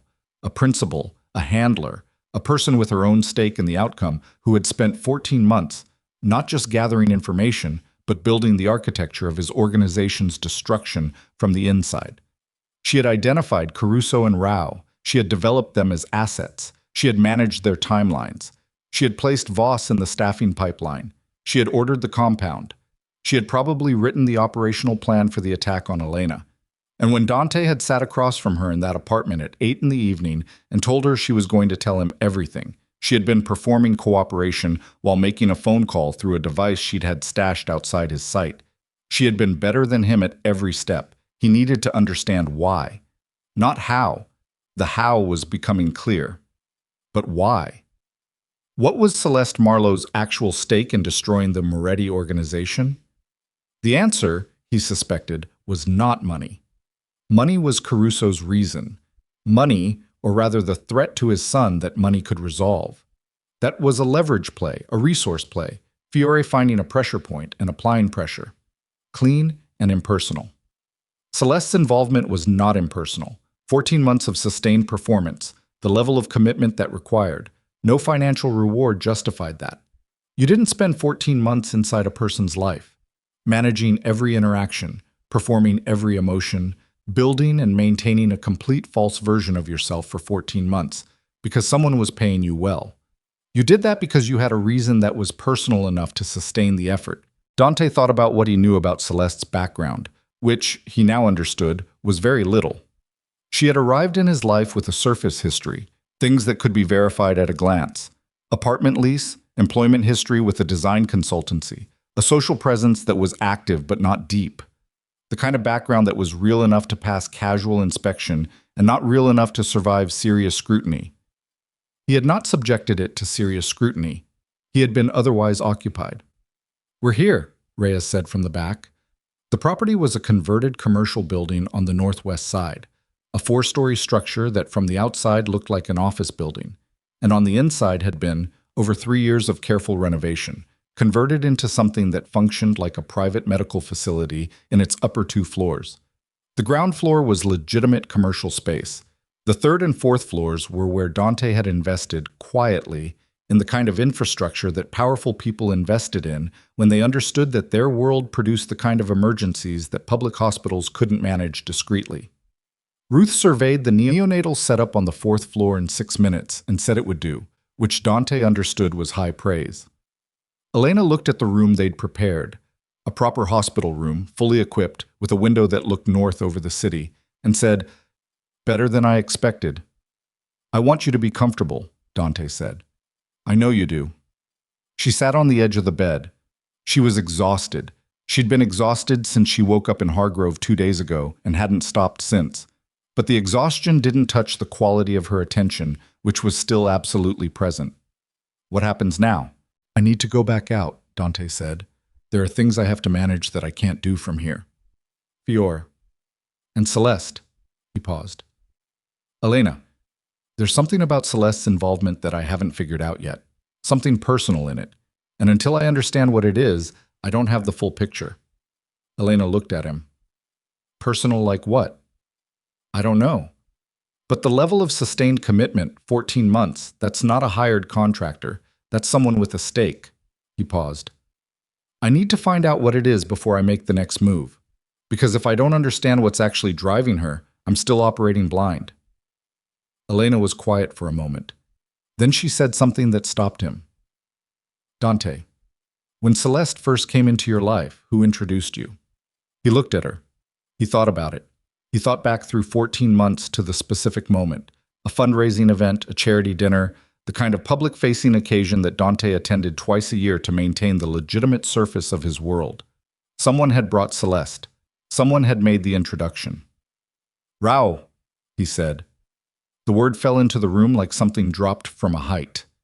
Philip Rao, who had been Fiore's asset, who had passed 8 years of financial architecture, who, 14 months ago, had stood at Dante's elbow at a charity dinner and said, "There's someone I'd like you to meet," and had brought him across the room to where a woman in a dark dress was standing near the bar, not looking at him yet, waiting to be brought to him. Rao had introduced Celeste, which meant Rao had known who she was from the beginning, which meant the introduction was not a coincidence but a placement, Fiore using his inside man to insert his principal asset. And Rao had been running this for 8 years. Rao brought her in, Dante said, which means he's not just a secondary asset. He was the mechanism. He was how she got close enough. He was thinking out loud, not performing it, just following the logic where it went. Which means Fiore's relationship with Rao predates Celeste. It may predate Caruso. We've been looking at this as a 14-month operation. It may be an 8-year operation.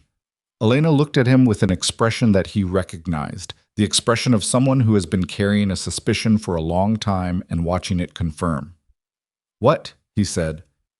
"I always thought Rao was too close," she said. "I said something to you about it once, 2 years ago. I said he had access that made me uncomfortable." Dante remembered. He remembered the conversation, and he remembered dismissing it, and he remembered, now, with the particular nausea of hindsight, that Celeste had been the one who'd told him that Elena's suspicion of Rao was a manipulation, was her way of trying to limit Dante's trusted relationships, was her way of keeping him isolated from his own people. He sat down in the chair beside Elena's bed. The weight of it was considerable. Not just the operational understanding of what had been done to him, but the personal geometry of it, the specific shape of a man who had been maneuvered for years by a network that understood him better than he'd understood himself, that had identified every crack in his certainty and poured something into each one. "She was right," he said. He didn't say it to Elena. He just said it, into the room. "About Rao. About all of it. Every concern she raised that I didn't listen to." He looked at his hands on his knees. "Every time she tried to tell me something, and I—" He stopped. Elena was quiet for a moment. Then, "Don't do that to yourself right now. Not tonight. Elena, you'll do it later. You'll have a lot of time to do it later." Her voice was firm, but not unkind. "Right now you need to be the other kind of man, the one who fixes things." She looked at him. "Go find out what Celeste's stake is. Because I think she's not going to stop. I think she's going to push whatever she's been building to the end, Because people with personal stakes don't stop when they're exposed. They go harder. Dante looked at her. She was right. She had been right about Rao 2 years ago, and she was right about this now. And the distance between those two correct assessments was 14 months of manufactured doubt. He stood up. "I'm leaving 6 people here," he said. "Reyes stays. You don't open the door for anyone who isn't on the list I'm going to give you." "I know how to manage security in a building, Dante." "I know you do." He put his coat on. He was almost to the door when Elena said his name. He turned. She was sitting on the edge of the bed with her hands in her lap, and she looked tired and undefeated, and like someone who had walked through something genuinely terrible and was still entirely herself on the other side of it. "Come back," she said. "Yeah," Dante said. He went. Marco was in the car outside. The city was fully dark now, and cold, the kind of January cold that had physical weight. "Holt," Dante said, before Marco could speak. "Tell me what they have on Fiore's movements." "He's at a property on the north side," Marco said. "Commercial building, Scaleri-adjacent ownership. Holt's team has eyes on it.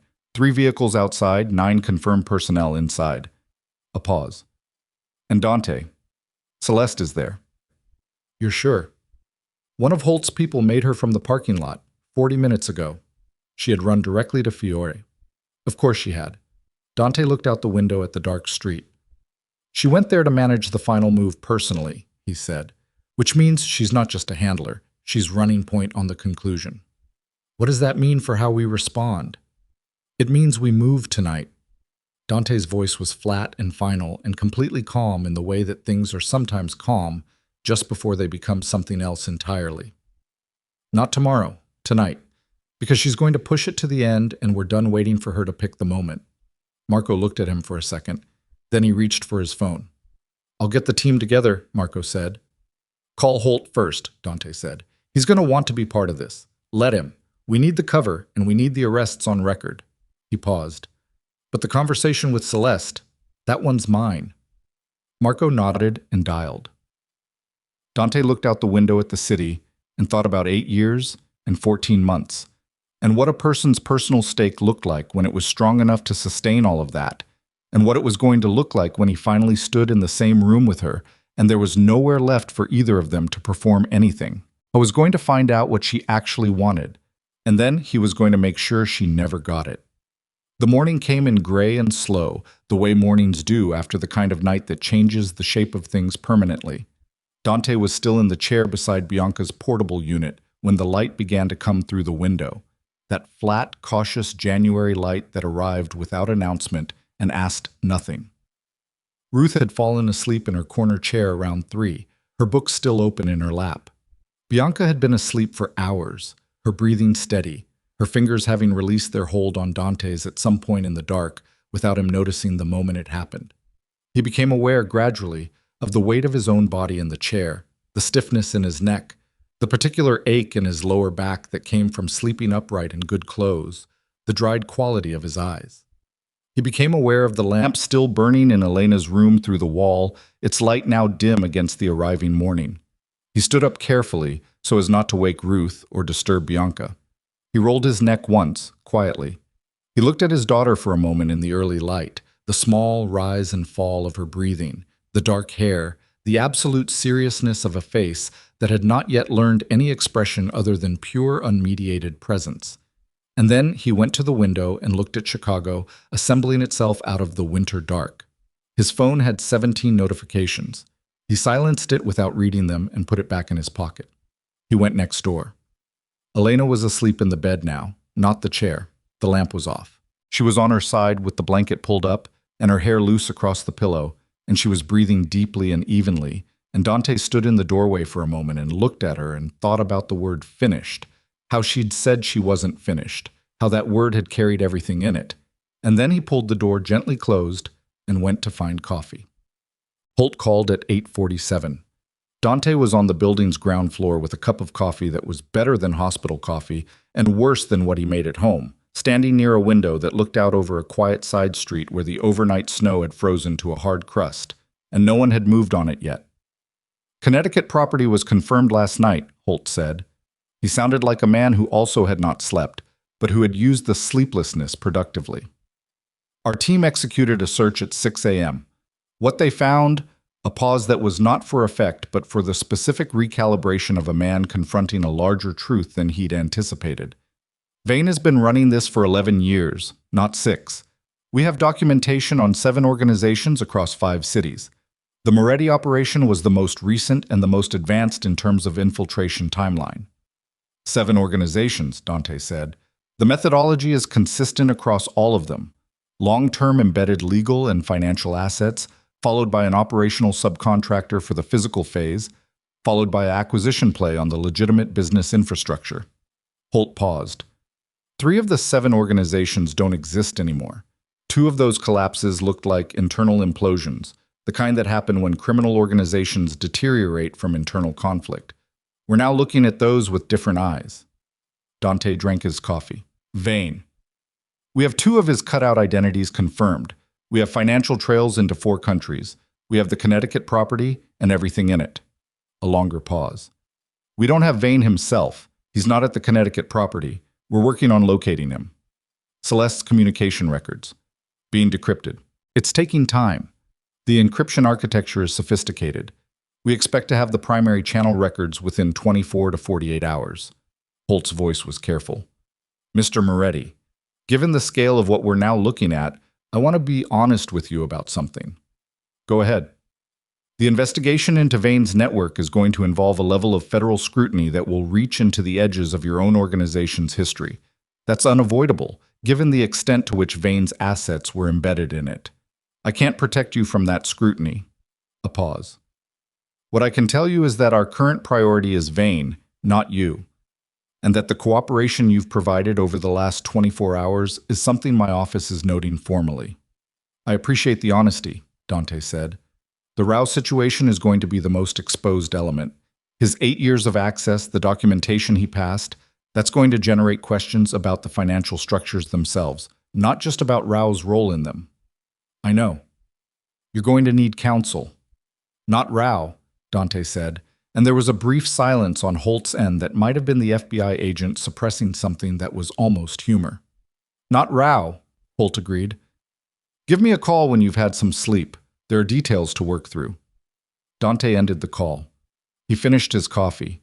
He looked at the frozen side street where nobody had walked yet and thought about 11 years and 7 organizations and the specific scale of a thing that had been operating in the world for that long without being seen clearly by anyone it was moving against. He thought about Philip Rao sitting across from him at 100 different tables over 8 years. The familiarity of the man, the way he'd seemed, the way seeming was the primary tool of the world Dante had built his life in, and the way he'd somehow convinced himself he was immune to it while being its most successful target. He put the cup down and went back upstairs. But Elena was awake by 9:30. She came out of her room in fresh clothes with her hair pulled back and the careful walk of someone whose body was still negotiating the aftermath of serious trauma, and she found Dante in the small kitchen area at the end of the corridor, making eggs on a 2-burner setup that someone had stocked with reasonable provisions. She stood in the doorway and looked at the scene, Dante in yesterday's shirt with his coat gone, making eggs, and said nothing for a moment. "Sit down," he said without turning around. "Coffee's made." She sat. She poured herself coffee. She looked at the table and then at him and then back at the table, and when he put a plate in front of her, she looked at it with the expression of someone who had not eaten a real meal in 2 days and was only now registering what that meant physically. She ate. He sat across from her with his own plate, and they didn't talk for a few minutes, and the silence was not uncomfortable. It was the silence of 2 people who had been through something enormous together and were resting in the small, specific ordinariness of eggs and coffee before the next thing had to be addressed. "Holt called," he said. "I know.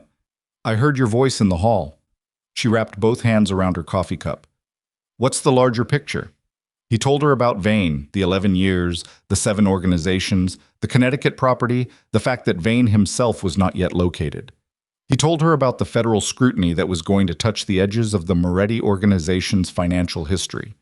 He told her about Rao and the legal exposure that created, and that he was going to need new counsel and a different approach to the business structures going forward. She listened to all of it. When he finished, she said, "The legitimate businesses. Yes. Are they at risk?" "Some of them. The ones Rao had most contact with will be examined. Whether they survive the examination depends on how clean the underlying structure is. He paused. Some of it is clean. Some of it is adjacent to things that are going to require careful management. Meaning some of it might not survive. Meaning some of it might not survive, he said. Yes.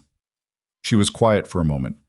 How much of what you've built in the last 4 years, the legitimate side, how much of it is real, actually real, not just cleaned? It was the most direct question she had ever asked him about the business, and he recognized it as a different kind of question than the operational ones from the last 2 days. This was a question about truth, about the foundation of what came next. About 60%, he said. The property holdings, the logistics company, the restaurant group. Those are genuinely clean, built with legitimate capital, operated transparently, real employees and real revenue. He paused. The financial services holding company, that's where it gets complicated. That's where Rao had the most involvement and where the origin of some of the capitalization is going to face scrutiny. Can you separate it? That's the legal work of the next 6 months, he said. With the right counsel, probably yes. With Holt's office focused on Vane rather than on the Moretti organization, probably yes. He looked at her. It's not guaranteed, but it's possible. She nodded slowly. She looked at her coffee. Then she said, I want to be part of those decisions. He looked at her. The business decisions, she said. The ones about what survives and what gets separated and what comes next. I want to be in the room. She met his eyes. Not to be managed through them afterward. Actually, in them. Okay, Dante said. You're not going to push back on that. No, he said. I'm not. She studied him for a moment with that precise, calibrating look. Then she nodded once and looked back at her coffee, and there was something in the set of her shoulders that was slightly different from what it had been. Not relaxed exactly, they were nowhere near relaxed, but something that had been braced for resistance and hadn't found it and was adjusting to the absence of it. I want to see Bianca, Elena said. Ruth's with her. She's been stable all night. Elena stood. She was already moving toward the door. Ruth's report at 9:45 was better than stable. Bianca had been alert for an extended period in the early morning, eyes open, tracking light, responding to touch, in the way that was developmentally appropriate, and then some. Her breathing was entirely self-sustained. Her weight, Ruth said with the satisfaction of someone who took personal credit for improvements in her patients, had increased by the small but significant amount that indicated the feeding regimen was working. Tomorrow, Ruth said, if she continues at this rate, we can discuss transitioning to a more standard infant care setup. She's going to need monitoring for another few weeks, but not this level of intervention. Elena stood beside the portable unit with her hand inside the access port and her daughter's fingers curled around hers, and she looked at Bianca with an expression that Dante, standing in the doorway, did not try to read because it was not for him.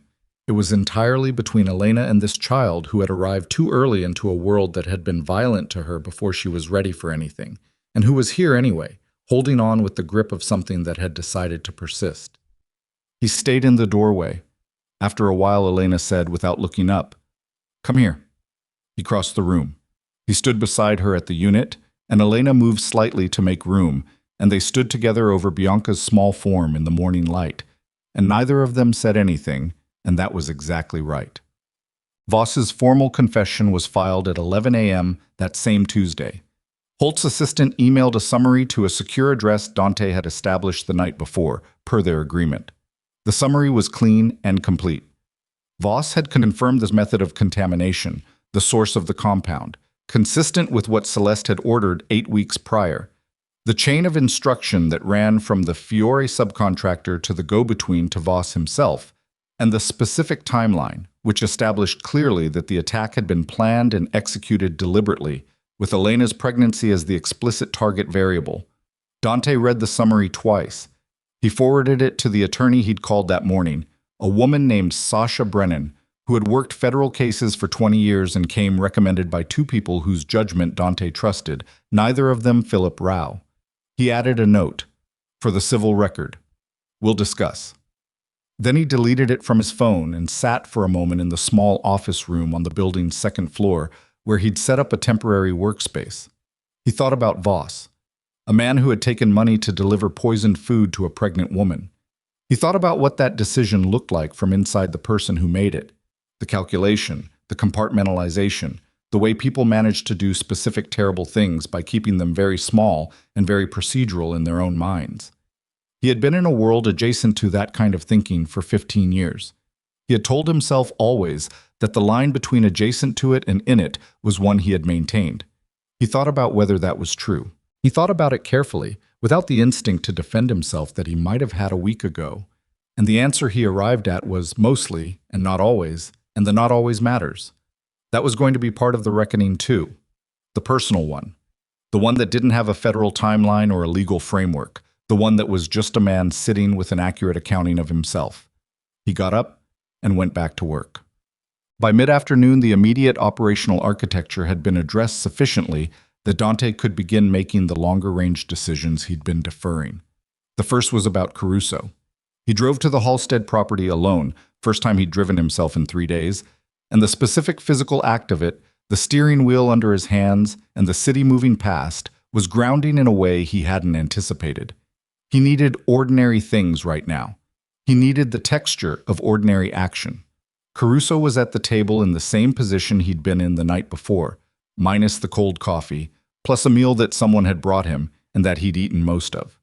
He looked up when Dante came in and did not read the visit well or badly, just watched and waited. Dante sat across from him. "The Voss confession is on record," Dante said. "Fiore's organization is being prosecuted federally. The larger operation behind Fiore is now the FBI's primary concern, which means the investigation's momentum is pointed away from Chicago's street-level structure." He paused. "Your name is not in any document the federal investigation has generated. The information you gave us and the notebook, those are in my possession, not theirs." Caruso was very still. "Why?" "Because you came to me," Dante said, "and because I said I'd give you the chance to be honest and I'd treat the honesty as a separate thing from the betrayal."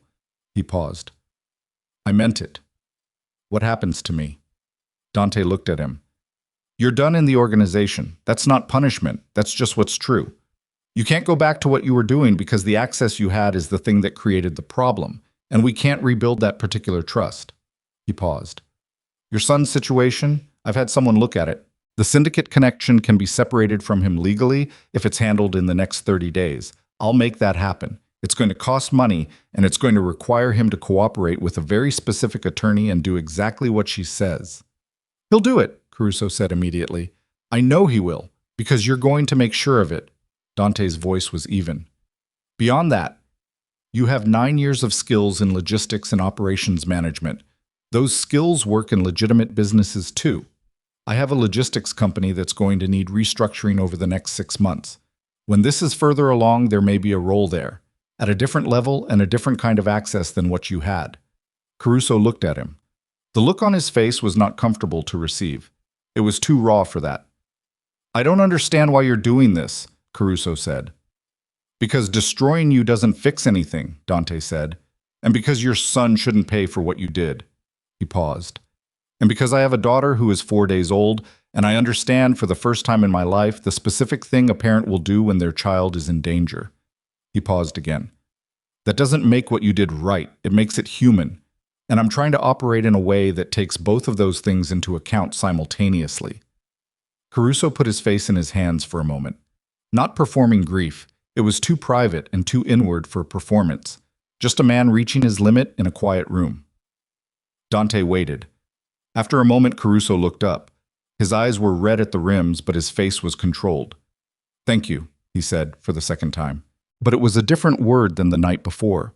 Heavier, less relieved, more burdened in the way that real gratitude is always burdened by the full weight of what it's responding to. Dante nodded. He stood. He left.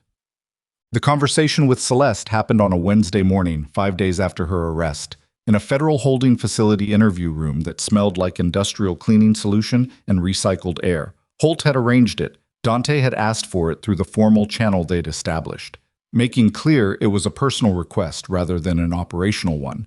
And Holt had approved it with conditions. Recorded. A federal observer present on the other side of the one-way glass, 15 minutes. Celeste came in wearing the facility-issued clothing and looking, not diminished exactly. People who were genuinely formidable rarely look diminished by institutional settings, but stripped, in the way that people are stripped when the context that gave their particular skills traction is removed. In a room where performance had no audience and no operational purpose, the elaborate mechanism of her had nothing to run on. She sat across from him. The observer behind the glass was invisible but present, and they both knew it. "I didn't ask for this meeting to interrogate you," Dante said. "Holt's people have everything I need from you operationally." She waited. "I asked for it because there's one thing I want to understand," he said. "And it's not Vane. It's not the network." He looked at her directly. "The morning I came to you. When I got Price's call about Elena and I chose to go to you instead. You knew about Elena's emergency before you sent me that message." "Yes," she said. "The timing of your message, 12 minutes after Price called me, was not coincidence." "No. You waited until you knew Price had called.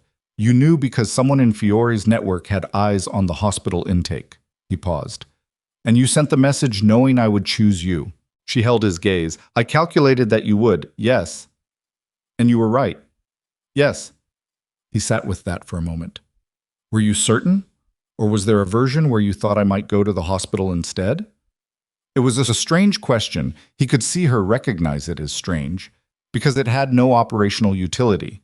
It was a question about probability, and about what she had known of him, and therefore about what he had actually been. 60–70% certain," she said after a moment. "You'd been conditioning toward that choice for 6 months. The narrative I'd built around Elena, the positioning of her as a threat to your stability, by that point it was load-bearing enough that I expected it to hold under pressure." A pause. "I didn't know it would be that specific pressure." "The worst possible pressure," Dante said. "Yes." "And you sent the message anyway?" "Yes." He looked at her. She looked back, and the exhaustion was still there, and something underneath it that he had been trying to name since the Northside building and still couldn't quite reach. "What did you actually want?" he said. "Not from the operation." He knew the answer to that. "You specifically, not Vane's acquisition plan. What were you trying to get?" She was quiet for a long moment. The recycled air hummed. Behind the glass, the observer waited. "To finish something," she said finally. "What something?" She looked at the table.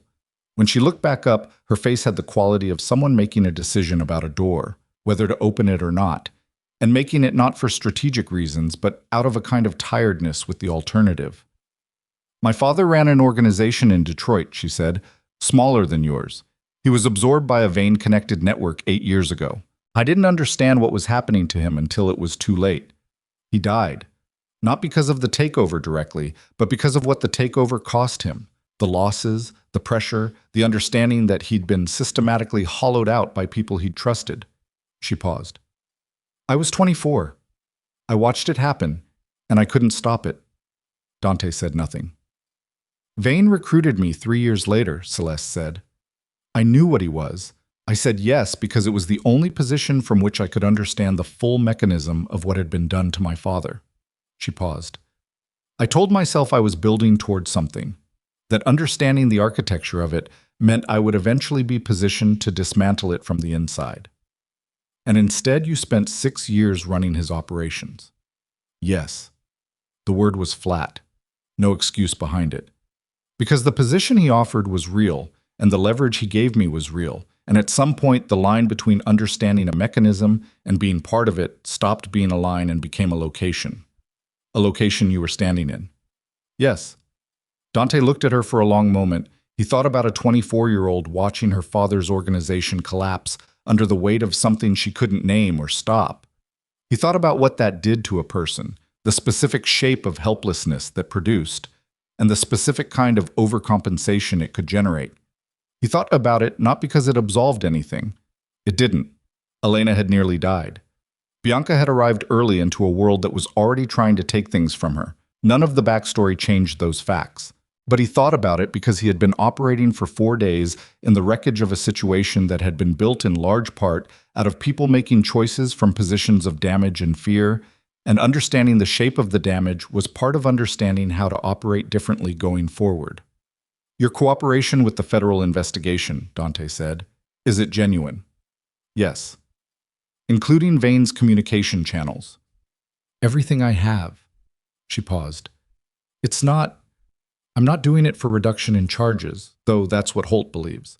I'm doing it because if the Connecticut property and the communication records are enough to get to Vane and end the operation, then some version of what I told myself I was working toward actually happens. Just not in the way I imagined. A long pause. That's the most honest thing I've said in 6 years. Dante stood up. He looked at her one more time, this woman who had spent 14 months inside his life, who had known him well enough to calculate a 60–70% probability on the worst choice he'd ever made, who had been moving inside a mechanism of damage since she was 24 and had become so much a part of it that extricating herself required federal custody and the collapse of everything she'd built. He didn't say anything else. There was nothing to say that was both true and useful, and he had made a decision at some point in the last 5 days to stop saying things that were not both. He knocked on the door for the guard. Bianca came home 6 weeks after she was born. Home, by that point, was a different configuration than it had been.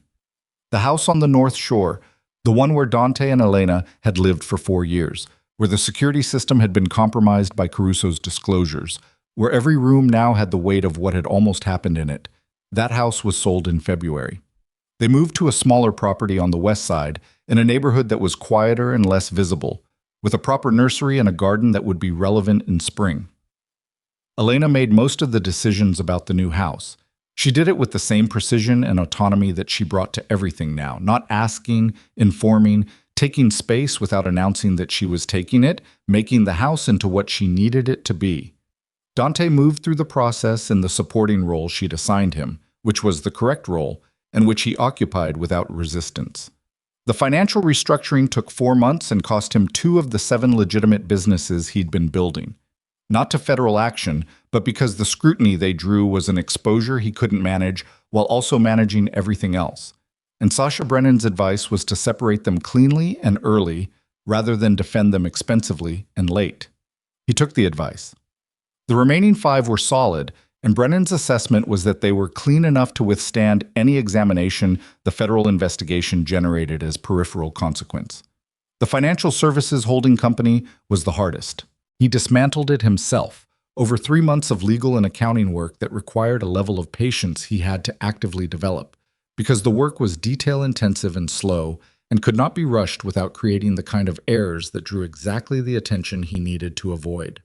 He sat at a table with Sasha Brennan and a forensic accountant and went through 8 years of Philip Rao's work line by line, separating what was clean from what was not, rebuilding the underlying structures with a transparency that would survive any examination.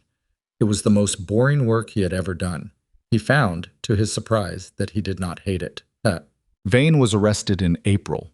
The location was not Connecticut and not Chicago. It was a property in coastal Portugal, identified through the communication records Celeste had provided and confirmed through 6 weeks of international coordination between Holt's office and 3 European agencies.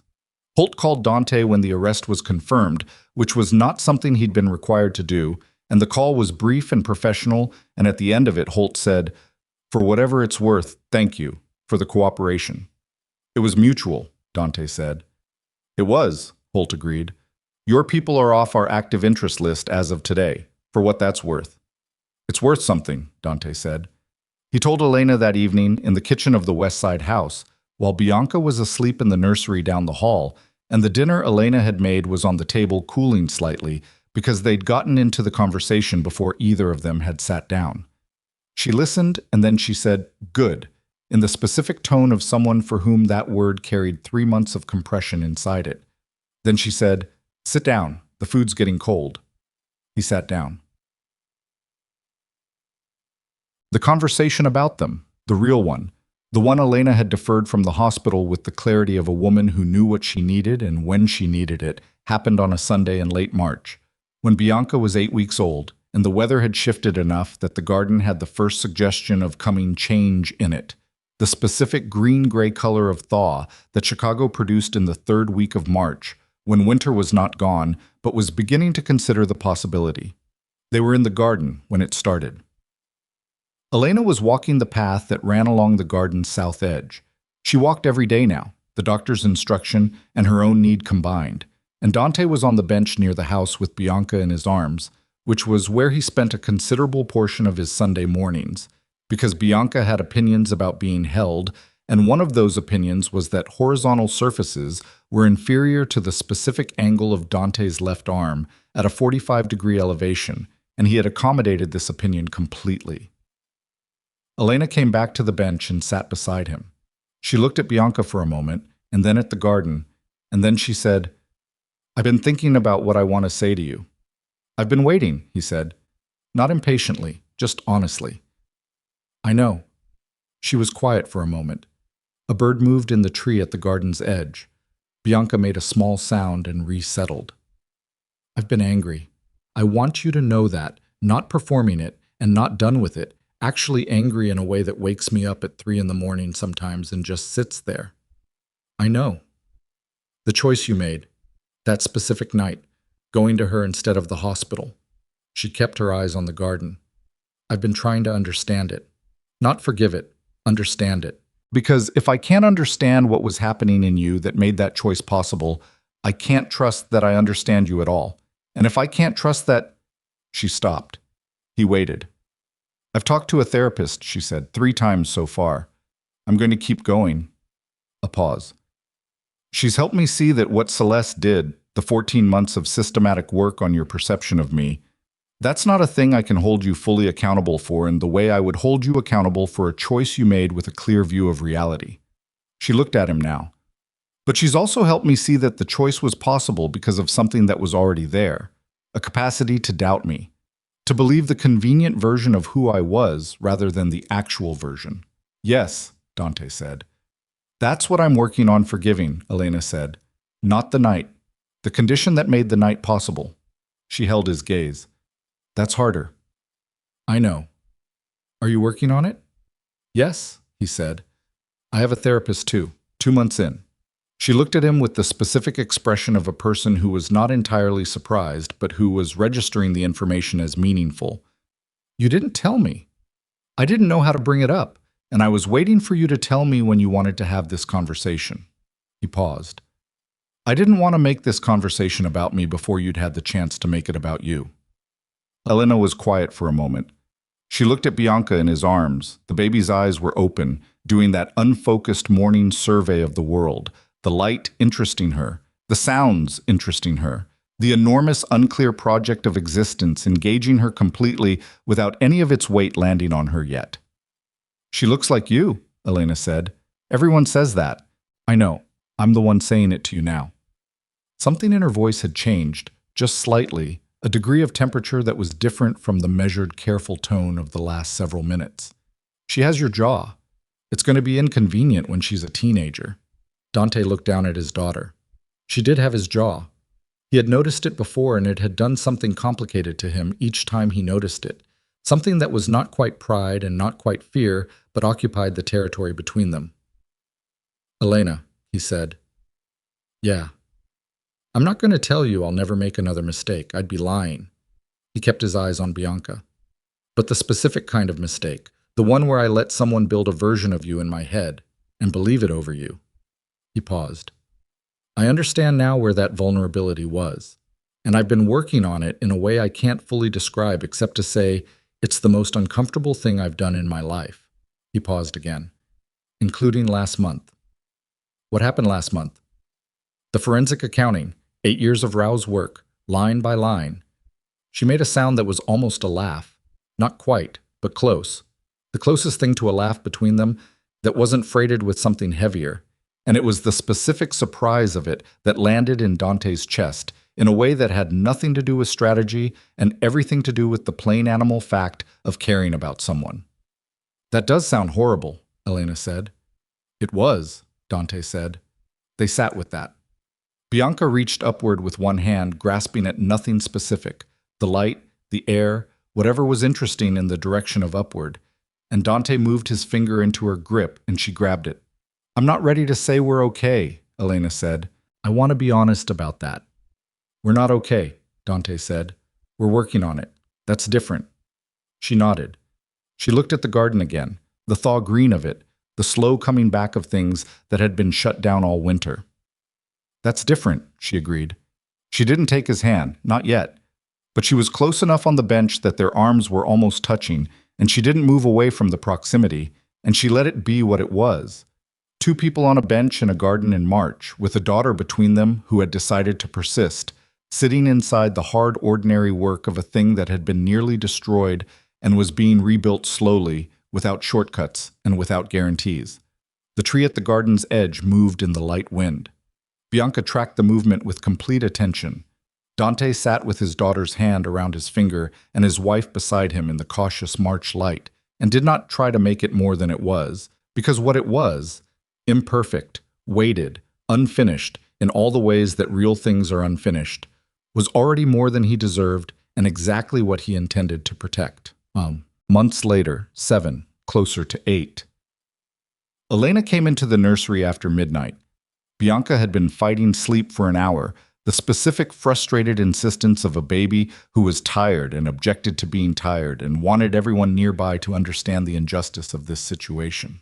Dante had taken the shift at 11, standing at the crib, and then sitting beside it, and then, at some point he hadn't tracked precisely, ending up in the nursing chair with his head back and his eyes closed, Bianca finally asleep on his chest.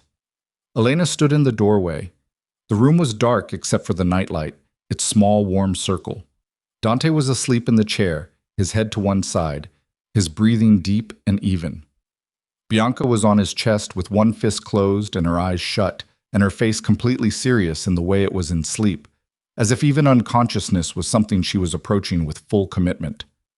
Elena looked at them for a long moment. She thought about a hospital room and the word "okay" spoken into the dark. She thought about a parking garage in January and a man standing beside his car with the specific face of someone who had run out of road. She thought about a garden bench in March and the cautious proximity of an arm beside an arm. She thought about 7 months of small things: the chair held, the appointment attended, the 3 a.m. shift taken without being asked, the question asked before the assumption was made, the space given without resentment, the consistent, imperfect, genuine daily presence of a person who understood now, at a cellular level, what the cost of his absence had been and was not going to make himself absent again. She thought about what her therapist had told her, that forgiveness was not a door you walked through once. It was a room you chose to go back into. And the choosing was never finished. You just kept doing it, or you didn't. She stepped into the nursery. She crouched beside the chair and looked at Bianca's sleeping face, the jaw, the dark hair, the absolute committed seriousness of her sleep. Then she looked at Dante. He opened his eyes. Not startled. He'd always woken gently, a thing she'd once found irritating when she wanted a reaction and now found she was grateful for. He looked at her.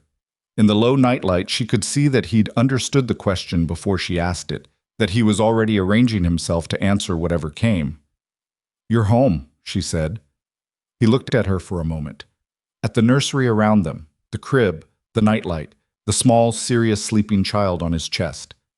At Elena crouched beside him in the half-dark with her hair loose and her eyes honest. "Yeah," he said. His voice was quiet, the specific quietness of someone who understood the weight of the word. "I'm home." She reached out and took his free hand, not the one Bianca was half curled against, but the other one resting on the chair arm. She took it the way you take something that belongs to you, carefully, without performance, because it was hers, and she had decided. Not because she had forgotten. She had not forgotten. She did not expect to forget. But she had chosen the room again. She held his hand in the dark nursery while their daughter slept between them, and outside the West Side house, the city moved through its ordinary business, the traffic and the wind and the deep ongoing life of a place that had seen worse than this and would see worse again. And in the room there was just the nightlight and the breathing and the two of them, which was enough. It was finally enough.